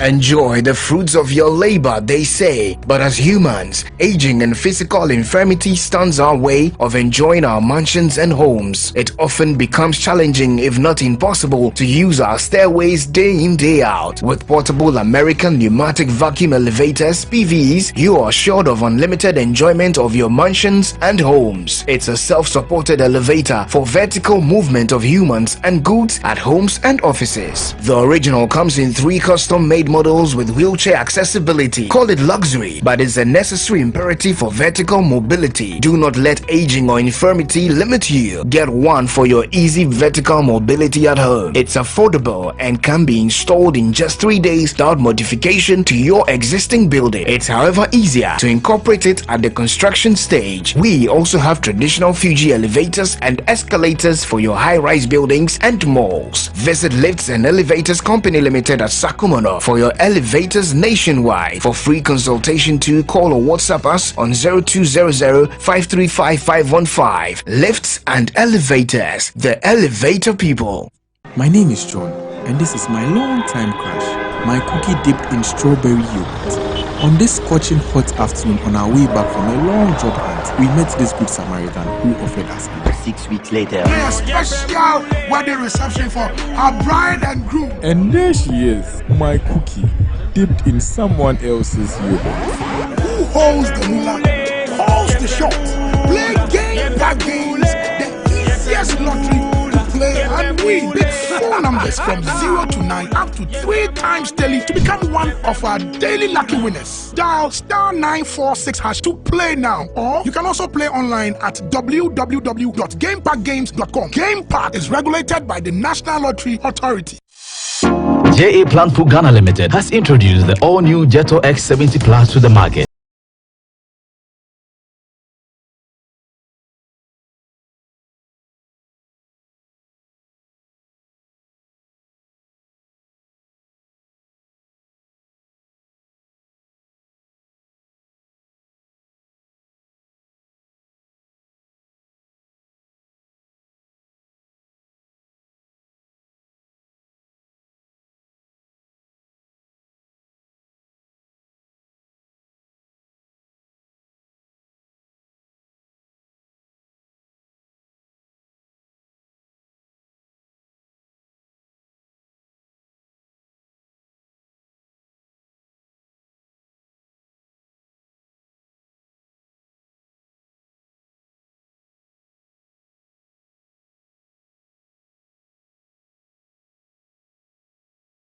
There's more blessing in giving than receiving.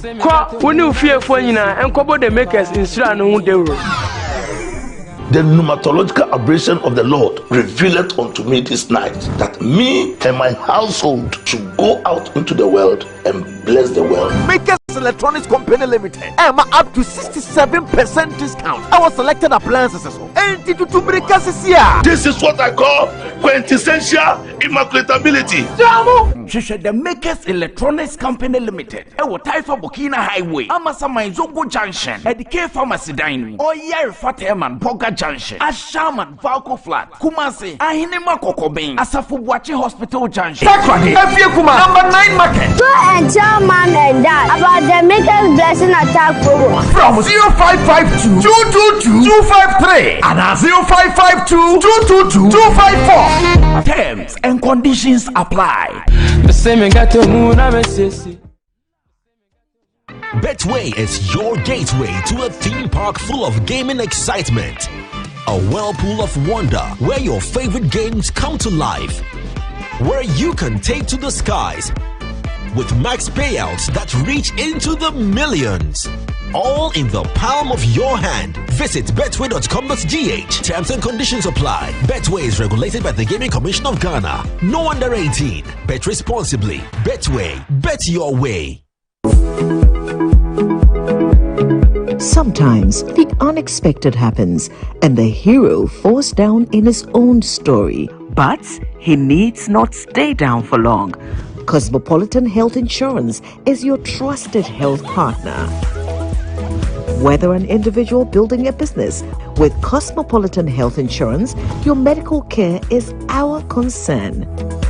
For the best health insurance solutions for corporate institutions, groups and associations, families and individuals, choose Cosmopolitan Health Insurance from our over 700 accredited health service providers nationwide. Call us on 0302 540 668 or 0501 678 547 for all your health insurance solutions. Cosmopolitan Health Insurance, your medical care is our concern. Now here, TV, fridge, freezer, air condition, gas cooker, washing machine, smartphone, sound system, water dispenser, microwave, blender, rice cooker, kettle, and iron. Say about Hisense smartphone no sokradia.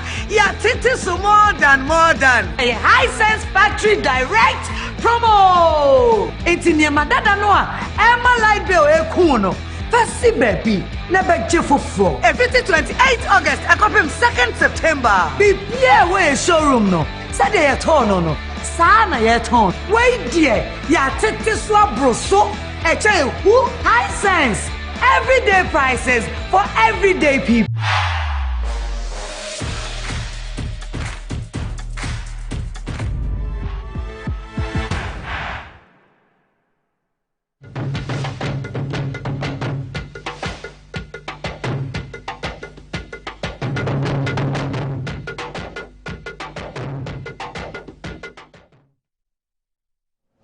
Welcome back to the show, and it's time to take your seats for the big interview about super delegates. Before then, though, as I said earlier today, the Tamale Airport was commissioned by Alhaji Mahamadou Bawumia, the Vice President of the Republic of Ghana. Congratulations to all the team. I was delighted to be there. All the people in Tamale were so nice to us, and the political fever in Tamale is amazing. I was just telling Samuel Oku about it.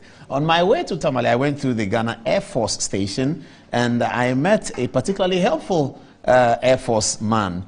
LAC Suleiman Inusa Yayade, Lafialo, Air Force Police, Airborne, Air Force Base, Accra. Suleiman Inusa was very, very helpful to myself and John this morning. I've told you about John, my guy. John and I went through the Air Force Station. He guided us how to get to where we're going to board the Air Force plane that took us to Tamale and back for the inauguration. Suleiman Inusa Yayade. Okay, I've also received a text from one of the members of Parliament who's, I did an analysis of members of Parliament and which of them is going to vote for Alan Chemati and all that. Okay, so he says that, his name is Elvis. He says, good evening, Paul. I was surprised to watch one of your episodes on Good Evening Ghana last week, suggesting that I'm voting for one of the presidential aspirants. I have nowhere discussed with anyone or any person about whom I will vote for. He says, I'll be glad if you can use the same medium accordingly to correct this assertion. Well, okay, Elvis, thank you. Thank you very much. Thank you very much. He says he doesn't know who he's voting for. We said he was going to vote for Alan Chemati. Okay. Then, yes, that's about it. Do you have any text messages so we get out of the way on the data? Quickly, let's do 2 each, and then we go to Samuel Oku. Start. All right. Okay, so this is coming from Kofi Owusu. Kofi says, this guy is too much. He's talking about the blind man here, and says, I've come to believe that persons with sight impairment are potentially intelligent. This is coming from Kweku says, Paul, your show today is superb. And lastly, from Raymond. Raymond said, good evening, Paul. It doesn't matter who has been serving the NPP longer. What is really important is who has the winnability capacity among all the candidates. To me and many Ghanaians, and indeed the lovely NPP members, we will all endorse Dr. Bawumia in the upcoming elections. Antoinette. Let me end with Derek Jr. Paul, once again, you've delivered a masterstroke. God bless you, mighty Paul, for advancing the erudition of this wondrous fellow. His familiarity with the Ghanaian politics and the fact that he is supremely pedantic in his delineation is awe-inspiring. A truly remarkable figure indeed. I am inspired. General L. Coleman says, Paul, your show is always interesting to watch, very insightful and dynamic. You know exactly which ingredients to put into the meal. You are world-class journalists. Kudos to the historian as well. Angelo. Right, so from London, we have Arafat saying Kennedy Ejapon is the grassroots president. He says instead of the establishment president. Moving on, Master Planner says, Mr. Paul, the answer to your question on who is replacing President Akufo-Addo in the Superdelegates Congress is simple. Dr. Bawumia is the best and perfect replacement. He is not just replacing him in the Congress, but also replacing him as the next president of Ghana. Well, back to you, Paul. Okay, Muntari, what's your full name? Then I'll mention it. There's a Muntari who is telling me that he's the biggest fan on the program. It's not Derek, it is him. Muntari says, forget about Derek. I'm bigger than Derek as far as Good Evening Ghana is concerned. And Muntari says he's doing the monitoring. So Muntari, he just took your number today at the officers' mess in Tamale. Oh yes, Muntari, I remember you. We spoke at the officers' mess in Tamale this afternoon. Thank you very much, Muntari. Your reception in Tamale was amazing, totally amazing. The people of Tamale are just excellent. Okay, let's see what else. I want to get all of this out of the way. Okay, Samia Uku, Richard Yabua sends his regards. He says that they are watching at the Salam Down roundabout. Says you will understand what that means. Yeah, I do. Okay, so Richard is also asking me to say the base. He says Richard is asking me to say happy birthday to his son Richard Asante Yeboah Jr. Wishing him all the blessings of life. He's 12 years old today. MPP, I believe. The 12-year-old boy is already MPP. Talk of Richard reminds me of Nana Komia because sometimes I meet him there. Nana Komia, good evening. And we hope that you are doing. I owe you a visit, Nana Komia. I certainly owe you a visit. I'll be coming so that we can eat our favorite. You know, Nana Komia and I used to have these meetings. Nana Komia trained me. Yes. I worked under him right from school. Oh, I see. Yeah. Another Absunian. No. He's a GSTS guy, but okay. I worked under him when he was communications director. Myself, Perio Kujato, Olivia Corte, John Bodu, that was a squad. And I think Yabo Abiansama. Oh, I see. So in 2016, I used to go to his office. We call him Ranking. His office at Asalam Down. I used to go there on 2016 one lovely to guy. go and talk to him. He actually took me through the art of communication. Oh, and then now we understand. And I speak to him almost every other day. Araba Badin seems to be responding to the text I just read. He says that if an MP does not want to disclose who he will vote for, it is not because he is afraid of the establishment, but he's afraid of his own delegates for his own primaries. Oh, that's interesting. Let me read that again. Araba Badin says that if an MP does not want to disclose who he will vote for, it is not because he's afraid of establishment, Araba says, but because he's afraid of his own delegates for his primaries. Did you hear Catherine Afeku when she filed her nomination at the constituency? She's a key member of the Alan team, but she told the delegates to vote for whichever presidential candidate they want, but to vote for her as their parliamentary candidate. Oh, I see. Did Catherine Afeku do that? I don't know. Alrighty. Samioku, so tell us, where did this super delegates thing come from? Well, Paul, good evening to your cherished viewers. I think we've come from a certain history, post 2007, where we had 17 aspirants vying for the flag bearership slot of our party. Afterwards, as a party, we needed to also have an internal reflection and retrospection as to what had happened. And the party in 2009 decided to also adopt for itself measures and mechanisms to help prune down the numbers before you present them to the main National Delegate Conference. So basically, at that National Delegate Conference, a trade fair, decided that the party adopting its new constitutional provision and based on Article 12, Article 12(5)(b), so where there are more than 5 contestants for nomination as the party's presidential candidate, a special electoral college shall cast their vote by secret ballot for the first 5 contestants to be shortlisted. The special electoral college shall comprise the following delegates. 1, the National Council of the party, and that's the second highest decision-making body after Congress. Then National Council is higher than National Executive? Yes. Okay. So in the party's hierarchy, you have the National Delegates Conference. The big one we all know. Yes. But when it's a presidential election, we call it Congress. Okay. But it's almost the same body. So the National Delegates, the National Council being the second. Who are they? Who is National Council? So National Council comprises of the following: members of the National Executive Committee. All of them? All of them. The region, then you also have reps from the regions. Every region has, it depends. Every region, when it's about 8 constituencies, 6 to 8, you have some reps being represented on the National Council, about 1. Okay. When it's more than 6 to 8 constituencies, you have 2. So that's how they multiply. Okay, so Ashanti has more? Yes, Ashanti has more. Then you also have about 20 members of parliament drawn from our parliamentary party. Then you have the former president, the former general secretaries, former national chairman, former national executives, or former national officers. If there's a former vice president? Former vice president. It's a chief of staff? Former The chief of staff basically attends NEC and council. Current. The current. Okay. Represents at council or NEC, representing the patrons, because at every NEC or council, there's a rep from the patrons. So normally, and in times that we have seen this, on most occasions, the chief of staff, right from President Kufuor's time, they normally also sit at NEC and council. Well, President Kufuor's chief of staff was particularly political. Well, every chief of staff must be political. I'm not sure whether Akosua Fremah is as political as Kojo Pianim used to be. Everybody understands. Political, I'm using political to mean one who has a side in the situation. Auntie Fremah does not appear to be one who. Kojo Pianim is NLM, PFP. We know that, you know. Is it the only chief of staff we have had? Jake too. Jake is UNC.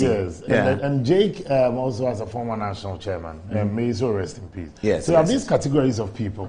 Then, so this special delegate, the voting electoral college, you have members of the National Council. You have the National Executive Committee. You have the Regional Executive Committees. Regional Executive Committee, all of them? When we say Regional Executive Committees, you're also talking about all regional executives. Yeah, that's about what, 12 people? 17. 17 people. Then you have all constituency chairmen.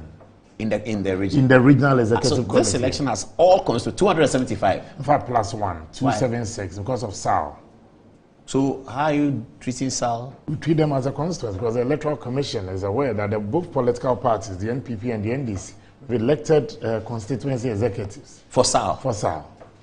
So technically we are operating 276? We are operating 276, but in Parliament we have 275. So is there going to be a vote in SAL as this a one? political party, you prepare. And then so you have elected a constituency executive for SAL? We do have them. That is SAL is what? Mikhail, remind me. Lolobi. Yes. Santrophy. Yes. Lolobi. The A is what? Akpafo. Santrophy, yes. Akpafo, Lolobi, and is that all? SAL. But there's Santrophy, there's Akpafo, and there's Lolobi. Frankly, Kujo comes from there. Yes. He's made the point. Then you have also 5 reps from the patrons and reps from the Council of Elders within the region who are voting members. So then you also do have National Council of Elders. We have National Council of Elders within our party. That's chaired by the Honorable Hackman Owusu-Agyeman. Who are they? Well, these are our older elders, people. very distinguished. Michael Quay, the Honorable Hackman Owusu-Agyeman, Mahami Salifu, Dr. Kwame Ado-Kufuor. I'm not too sure he's a member of the Council of Elders. Then you have Sechi Were you saying Hughes, something? Sechi Hughes. You mentioned Sechi Hughes. Felix Ouswe, Japan. They have that category. These are our elders that more or less, it used to be chaired by the late C.K. Tedam, and now being chaired by the Honorable Hackman Ouswa Jaman. Is Wafako Jompieni part of National Council? Yes. Wafako Jompieni is part of National Council. And then you do have members of parliament. You have 3 representatives of each of special organs of the party. When we say special organs, we're talking about the Nasara, the youth wing, the women's wing. So they have 3 reps voting in this special delegate. Then you have past national officers. For me, as a past national officer, I qualify to vote here. And then also I qualify to vote if I was voting in the category of National Council, because I represent the Eastern Region to on council. I see. Elected by the Eastern Region? Yes, elected, well appointed. Okay. That's how normally it goes. The region will present some members to National Council that these are our reps. If you take someone like the Honorable Dambotri, he could have voted in 3 categories: as a former General Secretary, as a Member of Parliament, and as a Minister of State. But then you have to choose which category that you need to vote under. So everyone is voting once? Once. And then you have today, hold on, there was rumor in Tamale today that President Kufuor has appointed a proxy. Is it true? I'm not seized with that fact. Okay. And then you have 3 representatives from each external branch. The NPP, we have almost 20 external branches. We have NPP China, NPP UK. I have to do this for my ministers. I go. Good evening to Koko Fuesiama, the Minister for Transport. No size. He's watching, and he says that you are getting it very correct. But if you make a mistake, he'll call me. Kweku, I know. He used to be a member of council when we were in opposition. Oh, I see. For representing the Central Region. I see. Then you also have founding members during the registration of the party at the Electoral Commission. These were the people who signed our registration document. If you go to the original. The whole of Western Region, there's just one. Yes. Mr. Frank Asari, he's based in Takwa. Well, now he's getting old. I was with him yesterday. So they signed this in 92? They signed it in 92. Are they still alive? There's quite a number of them are alive. But of course, many have also passed. So when people say I'm a founding member, that's what they mean? That's a founding member. Yes, they were part of those who signed region by region at that time for us to be able to register. But that includes people who are now with NDC? Like Kwabena Dufo? Well, but for us, for those current, Kwabena Dufo cannot vote because he's not a member of the party. Yes, but he did that. He signed that thing. He's been saying it. But now, basically, you can only vote if you're a member of the party. Okay. Then you have all new patriotic party card-bearing ministers when the party is in government. And then card-bearing. They said every delegate shall be entitled to one vote. Well, you can have a minister who is not card-bearing. I'll give you an example. During President Kufuor's era, Dr. Parkway Sindom served in our government, but he was not a card-bearing member of the NPP. Okay. So these people represent the NPP in its totality. And I'm saying this because every constituency chairman represents his constituents, represents his polling station, electoral area coordinators, and his executives. You cannot vote just because you want to vote for Paul or Same. You have to consult them. So your vote that you are about to cast should represent the interest of your people. And that is why in your analysis in 2014, if you look at the trend, whatever Nanado got. Can you put that on quickly so that we can refer to 2014? Put it on very quickly. The 2014 delegation. You realize that the vote. There you have it. So at the special delegates, Nanado had 83.15%. Yes. That was quite a big majority. But then if you go to the main conference, to the main then. He had a bigger 94. 94. Yeah. So these delegates that I have also mentioned to the external branches, they decided these 3 executives of ours go and vote this way. And so now this caucusing, these discussions have taken place, especially for the external branches. As we speak, ongoing engagement between the constituency chairman, their polling station executives, their coordinators, and the constituency executives are ongoing. So anybody who downplays the winner for Saturday's polls, then you're underestimating the strength of our party at the base. And when you vote against what the people want, the party delegates will show you that this wasn't how we wanted you to vote. And so I am yet to see a situation where you can lose the super delegate and go ahead to win the main. Because this is the cream of the party. They represent the rank and file. Every constituency is represented in the ballot box. every member of parliament serving on our ticket represents his constituency. That's Little Ghana. Every external branch of our party is represented in that ballot box when the votes are being counted. But if that is so, Samuel, if that is so, why do you have to cast the second ballot? Well, if all the representation is contained in the Super Delegate, let's leave it there. But I did indicate that this was also to help prune down the number when there are more than 5 because of our experience in 2007. And for the party to also have clarity as to the number of people representing to the main National Delegate Conference. And so for us, we've tried this, and we believe that it's a tradition we're not going to depart from. And for me, let me salute all the aspirants. Paul, campaigning is not easy. The 10 aspirants, I think they've done well. These are all royals of the NPP that I have utmost respect for. And on any day, any of them can make a very good showing in 2024. But I believe that Dr. Bawumia will present a very strategic choice for the NPP in 2024. People think that because you are Samuel Oku, you are an institution of the party.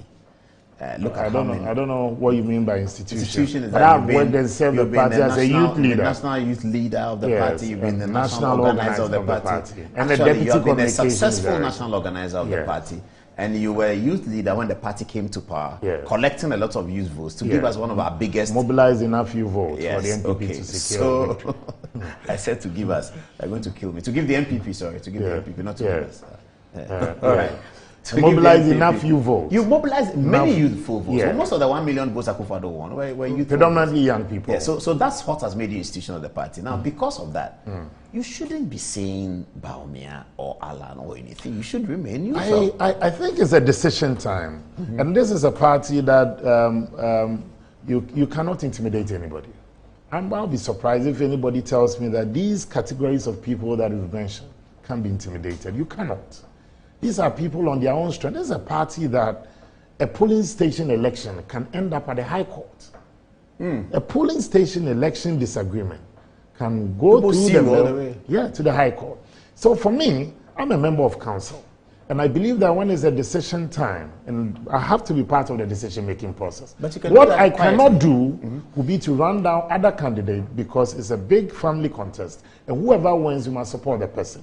But I believe that it will also be tragic for me to pretend that I don't have an interest. I do have an interest on the ballot. Why? And again, I am contesting someday to be member of parliament. When it is time, people must also freely express their will and their wishes. That if they don't think that I'll be a good representation for the people there, you cannot tell them that because, they are this, they are that, they shouldn't share an opinion. That opinion should be decorous. The opinion should not be confrontational. The opinion should enhance the party's image and energize the base of our party. And for me, I don't think I'm going to shirk responsibility.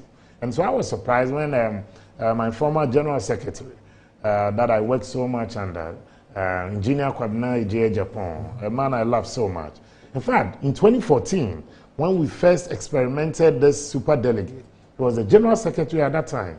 So he was not a campaign coordinator or manager. Yes, a text has been sent for me to correct. Thank you for the correction. And then, in fact, he even assigned me to the Eastern region to superintend. For the first super delegate. Yes, for the first super delegate. And so, if today he is saying that some of us should just keep mute, that would be unfair to me. And as I have said, General is one of the great guys in the party. And I call him Kala. He's a strong guy. But why are you supporting Dr. Bawumia? Why do you think he should be Dr. Bawumia? Paul, somebody was talking about this one coming into the party late or earlier. First of all, I became really active in the MPP in 2008. I had not held a position at TESCON, at polling station, at electoral area, constituency, regional, no. But then the party made me Deputy Communications Director in 2011. This was less than 3 years after becoming active in the party. Who was Communications Director? Nana Kumia. Yeah. Nana Kumia mentored and trained me through the arts of communication. So from there, the party, I decided to put myself up to be youth leader. It was less than 7 years or so in the party. There were other people who had been in the party longer. But based on the strength of my message and how I also campaigned and carried myself through the process, the party granted me an opportunity to serve. So you took over from Cabo? I took over from Cabo in 2014. And then... yes, go on. I think the time you took over Cabo because of his parliamentary in Laura. Atifa was active. Atifa acted briefly. Yes. You mean Ken Atifa? No, Emmanuel Atifa. Not John Atefa. No. Atefa was Carbo's deputy. Yeah. He acted briefly. But the Carbo between tried parliament in 2012. He contested. Oh, I see. That's correct. So, and then from there, I put myself up to be national organizer. So, clearly, yes, in Koforidua. So, Paul, it can, you know, it will be an insult to my conscience and for my contribution to the party if you tell me that because I became active in 2008, the mobilization that I had to embark upon for us to win 2016 should not be counted because I had been less than 7 years or 8 years in the party. I think this is a party that rewards hard work. If you are not cut out for it, then people won't reward you. And I believe all those who are contesting, I have known them individually. These are people who have sacrificed for the party. And likewise, Dr. Bawumia, look, when it mattered most, I appeared before the justices of the Supreme Court. And Paul, standing before the justices of the Supreme Court was no joke. This man was in that witness box for months. Your temperament will be tested, your honesty will be tested, your integrity will be tested, and your ability to even comport yourself will be tested. In all this, when it mattered, Bawumia didn't say that, oh, because I had gone through this process from 2008 and all. He had just recovered from an accident, a near fatal accident. Yeah. But he said, look, I want to put myself up to defend the party. I have said that let the party delegates decide. It's a conscience vote, and a vote that will also determine the destiny of our party. If at the end of the day, Bawumia does not emerge as the leader of our party, whoever emerges, we all are enjoying to support the person. But Bawumia comes to the table, just like Barack Obama did for the Democrats. The Democrats realized that they were losing the black vote because the Republicans were also eating into their turf and all that. Then they identified this young Illinois senator. And then they said, look, the guy had not been even in the party for long, but let's give it a shot. I'm not too sure. He'll be one-term senator. Yes, one-term senator. Shortest ever in American history. When he was contesting to be leader of the free world and leader of the Democratic Party, the black population in America was just around 17.5%. Out of the 17.5%, 35% out of the 17.5% were in jail, serving various terms, you know, for rape, for robbery, for this. So his own minority. Especially men. Especially men. So for his own minority group, 35% were in jail. So that was a super minority. That still did not deter the Democrat. They chose hope over fear. They decided to put this guy up against what people then called an establishment candidate. Senator McCain. And Barack, no, Hillary. Hillary Clinton. Barack big establishment candidate. Captured the imagination. Wife of the former president. I'm telling you, with a huge pedigree in the politics of the United States. He captured the imagination of white America. And the guy delivered victory for the Democrat. You know, the biggest beneficiary of the sacrifice of the Democrat was Joe Biden. In 2020, he had in excess of 90% of the black vote. We were doing an analysis of Dr. Bawumia's contribution from the North. Me, I've campaigned with a man when I was youth leader. There were times that on our way to Oti Volta, the island, where we were in Dambai as well, when he needed to deliver his speech. The authorities at the training institution said they won't allow us to enter. Our opponents at that time, when they realized we were coming, were sharing a long car of gari and sugar to the students. When we had a planned program with them, we had to erect a tent outside the school to even speak to these people. There's no, you know, junkie joint that I don't know in Ghana. I've been a youth leader.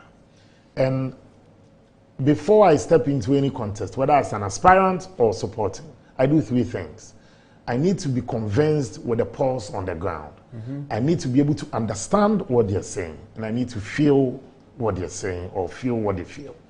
If these three things do not coincide, I don't think I'll just jump into any race. And for me, I have stated and quite clear in my mind that courage rises with danger.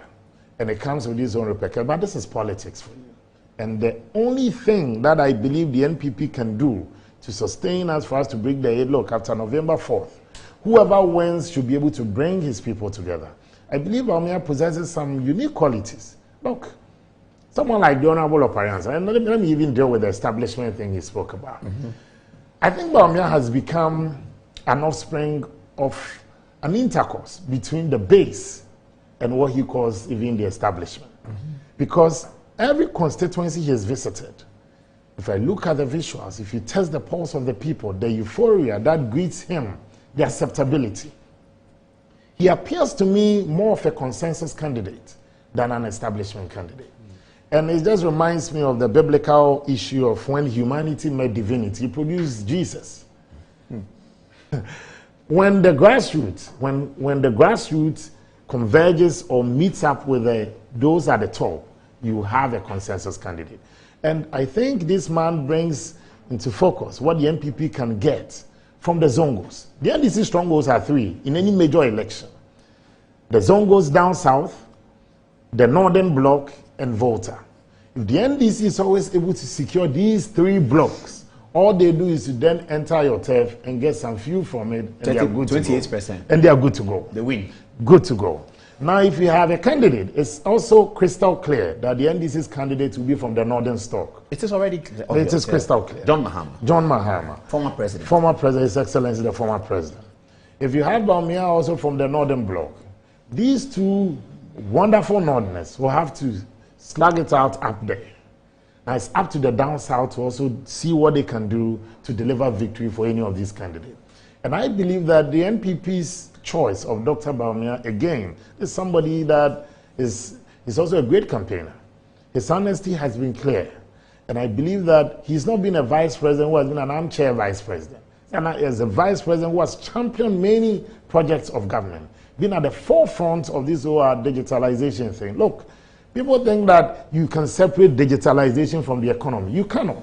There's a nexus. Because you're talking about formalizing the economy.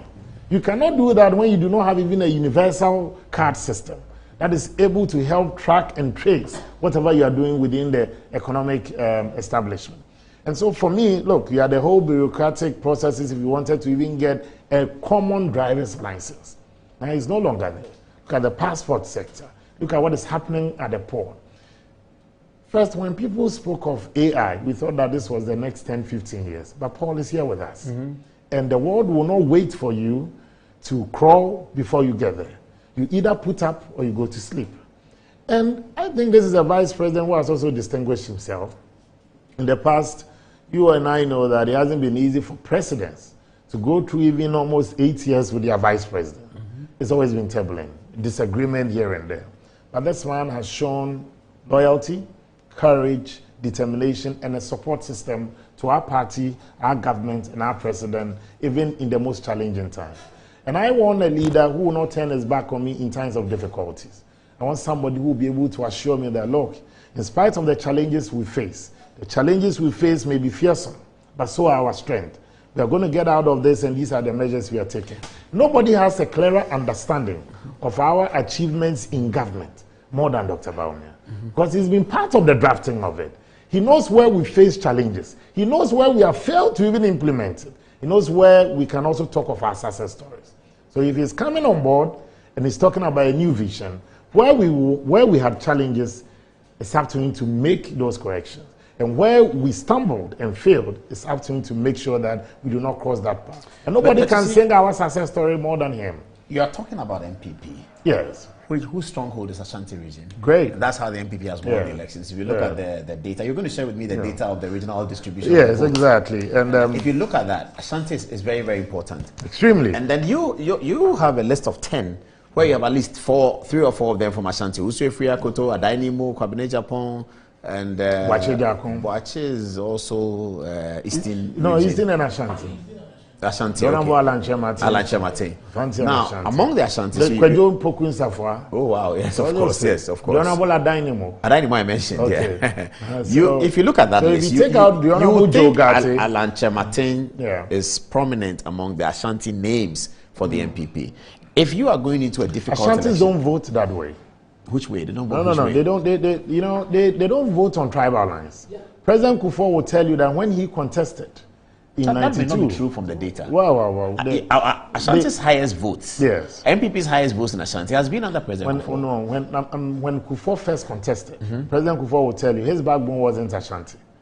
And in '96, even when he was contesting against the Dubuan. Oh, you're talking internal. I'm talking internal. Okay. I'm talking the national, where Ashanti. And the north of our party also don't vote on tribal lines. No, Aliu Mahama was from the north, but could not secure the entire northern bloc. I'm not talking about the internal. I'm saying that in terms of the choice. Why is Alan not better for an election that's going to be difficult? And why are you not focusing on your stronghold? Because that you need to secure. Why are you thinking about somebody's stronghold? Well, I think in your own analysis and your projections on the famous touchscreen, which is popular now across the world, you said that if the NPP had not secured enough parliamentary votes up there, the 2020 our story would have been a different completely different. And we used to have 4 seats. The NDC had 27. In northern region? In the northern region. In the old northern region, which now is you have northern, Savannah, and northeast. Now we have moved from 4 seats to 16. The NDC, they've dropped from 27 to 15. Since 2008. Yes. Since Bawumia came on the ballot. Since Bawumia came on the ballot. And he's been working at it. And I believe that this is that's somebody... not a fluke, it's working. No. That's somebody who is turning somebody's World Bank into a microfinance for the party. And clearly, I believe that the time comes when sacrifices must also be borne in the supreme interest of our party. And I believe if there was ever an occasion, I think he will make a very good leader for our party. So do you think you will keep your Ashanti 70-something%? I think we can improve upon it.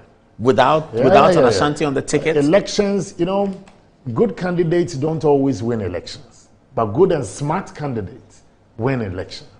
What does that mean?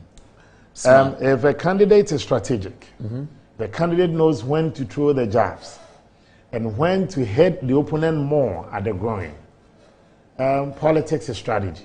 So I'm sure ahead of the Nigerian polls, the social media in Ghana had their own candidate. Peter Obi, he's still our candidate. Yeah, we still believe that he won the election. Social media had a candidate. We still believe Peter Obi won the election. Well, the Electoral Commission did not declare that, the Independent Electoral Commission. In 2012, NPP, we still believe we won the election, but we never formed government. No. So, until you are declared winner.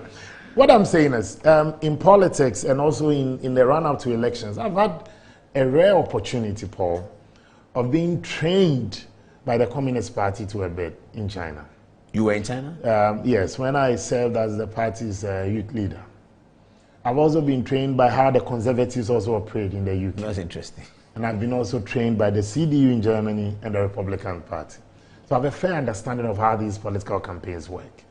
And I believe that when I see candidates who show some of these dexterity and the utility ability to also deliver, I can see. The NPP will secure victory in 2024 and the NDC won't understand. But we'll have a good evening Ghana in 2025. They won't understand or they won't accept. No, as for accepting you, it's not your choice. Whether you accept or not, and the winner is declared, we had our own reservations about 2012. But I'm saying this because I'm not talking about the NPP doing anything illegal. Yeah, I'm not talking about, very important, let me emphasize, but the NPP will win based on strategy. That's what I'm saying in 2025. But why doesn't the NPP, which has been in government for 8 years, win on performance, record, economy? And that is what I'm saying. Because our party's strength, our ability to deliver, we have delivered. But maybe our ability to amplify what we have delivered is what we have to double up. And, people don't feel happy. It is not just unique to our situation. And anybody who sits on TV or radio and pretends that times are not rough, then the person doesn't get it. These are challenging times. But these are challenging times, not just unique to our situation. But we must also acknowledge that this is a government that has also not, turned its back on the people. In 2020, Paul, you had some governments prioritizing the economy over human lives. Trump did that in the United States. Spain, that was it. In the UK, Boris also at a point messed up. But where the government prioritized the human lives over the economy, you could see that in terms of the spread of the COVID, it was properly handled and curtailed. My conviction is that the NPP situation, if you juxtapose that with that of the NDC, the NDC for me represents like a party where there was, you employ a mason, a plumber, a carpenter, whatsoever, a building contractor to put up a house for you. Where there was no tornado, storm, whatever, or hurricane, the house one day just comes down. Then you have a situation where you employ somebody to build for you. The person builds a very good house for you. Then there was a hurricane. and it sweeps across the entire region. You cannot just say that why did this contractor not build it well? It will not be the fault of the contract, because the evidence is there for you to see that you are not the only one who lost out on it. In Spain, in the heat of the COVID, I'll never forget, their prime minister said, we've done everything that we can do, but our people are still dying. And at this point, we look up to God. In terms of health infrastructure, Spain and Italy, we cannot compare ourselves to them. But if you look at what the NPP government did, we said, look, this is a government that in times of difficulties, let me even break the vote at the bank to save my people. This was a time that the whole world was under lock and key. The streets were deserted. Contact tracing. We stopped saying here and there. Yeah. And we have to celebrate even our modest success story, which became a toast of the world. But now, post-COVID, the IMF itself is shocked that Ghana's economic recovery has been faster than they expected. And so, these builders of the economy, I'm confident that they will be able to take us through these difficult moments. That, look, times are challenging. Anybody who pretends that times are okay, that person is being disingenuous. But times are challenging, not just in Ghana. Our president has admitted that these are challenging times. And that's the honesty that I want to But the opposition says it's challenging because of dereliction of duty. I don't think so. It cannot be dereliction of duty. What are they proposing? Well, they are saying there's been a lot of corruption. Okay. You talk of COVID, they talk of Sputnik, something from Paul, Parliament. So what is the policy alternative? I haven't heard. Yes, throughout the COVID period, the NDC did not offer us one policy alternative. Because you need that. And an opposition must be credible. That's one thing I learned from the Germans. In my training with the CDU, they tell you, that time when opposition says, son, opposition must be credible. Because if you are criticizing, you criticize and you have to offer solution. And one thing that I learned in one of my classes elsewhere, said you hire people for them to tell you what to do. You don't hire people for you to tell them what to do. Oh, that's interesting. Yes, you vote for a government, not for the government, for you to tell the government what the government should do to solve your problem. But you vote for a government when the government is telling you that this is the problem and this is how I'm going to solve it. And that's why I gave you that analogy. That you hire a person, not for you to tell the person what to do, but for the person to tell you what to do. So you vote for people because they have told us how they'll do it. Exactly. And it's credible. Exactly. That's exactly what I'm saying. So you vote for him because he said one district, one factory. And in 2024, I think that chorus or slogan should not be just about an 8-year in office of a party. It should be about the choice that we want to make. What are the alternatives? What are the policy alternatives? What is being offered? So it cannot be just a blanket statement of 8 years, 8 years, 8 years. That is sloganeering. That is not campaigning. But you have used that before. MPP has used that. But we offered the alternative, the policy alternatives. We then gave you the free SHS. We said we're going to restore the teacher training allowance, restore the nursing training allowance. We want to bring down the interest rate. We want to improve upon our GDP, our agricultural sector, our manufacturing sector, our desk, renewed focus on agriculture. So we gave you policy alternatives, not just slogan. But if you say that you are not giving me the policy alternative, you want the people to heal within, get solutions for themselves, then why should I vote for you? And Winston Churchill says something that people have criticized democracy at all fronts. And people have criticized that, it's the worst form of government and all that. But Winston Churchill says something that in the absence of anything good, the West is accepted to be the best. Thank you. Okay, that's interesting. Michael, what do you have to ask him? Question. In terms of, you mentioned the responsibility delegates like constituency chairmen have to polling station officers and the exactly. like. So there's an example in the United States with the Democratic Party where the equivalent of a constituency chairman doesn't necessarily have to listen to the recommendations of his people. I wanted to know how the structure is in Ghana here to hold them accountable to the people if, say, they go contrary to the wishes of when you say holding them accountable, the reality is that by the architecture of our voting system, the aspirants will be visiting constituency by constituency. So far, Dr. Bawumia has visited 154 constituencies out of the 276. These 154 constituencies run up to a total of 128,637 delegates that he's interacted with, out of a total of 205,000. Okay. So he's gone past the majority in terms of the delegates that he's interacted with. So if you are a chairman and this candidate visits your constituency, how the person is received. Mind you, it's a mass election in 2024. The constituency executives, the polling stations that you have within the constituencies, they represent that small community. So if you elect Sammy or Paul or Michael, and Michael is not popular with that community, the votes will tell you and it will show. So if the chairman goes to support a candidate, that doesn't reflect the popularity of the party at the base. Your candidate will visit your constituency. And in terms of that acceptability, the welcome, the euphoria that you expect, you may not get it. I have said that all the 10 aspirants contesting, look, these are fabulous gentlemen.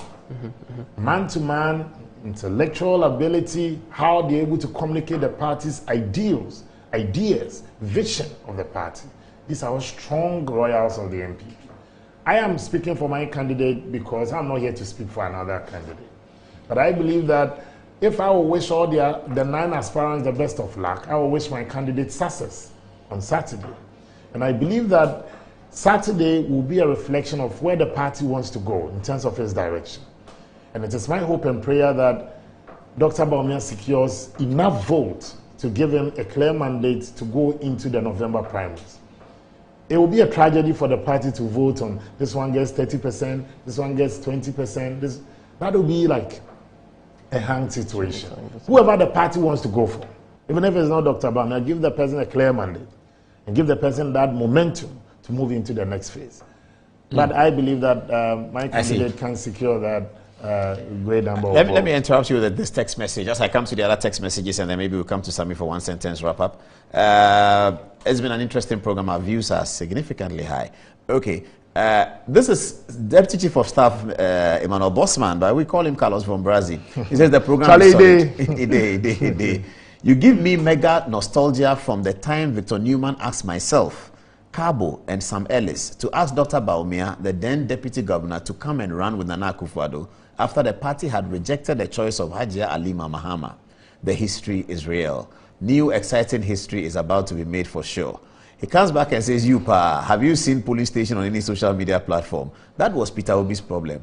He was a good candidate that wasn't smart on the ground. Bawumia is the exact opposite of that, marshalling it all at both ends. I give him 76.56 plus or -2 on Saturday.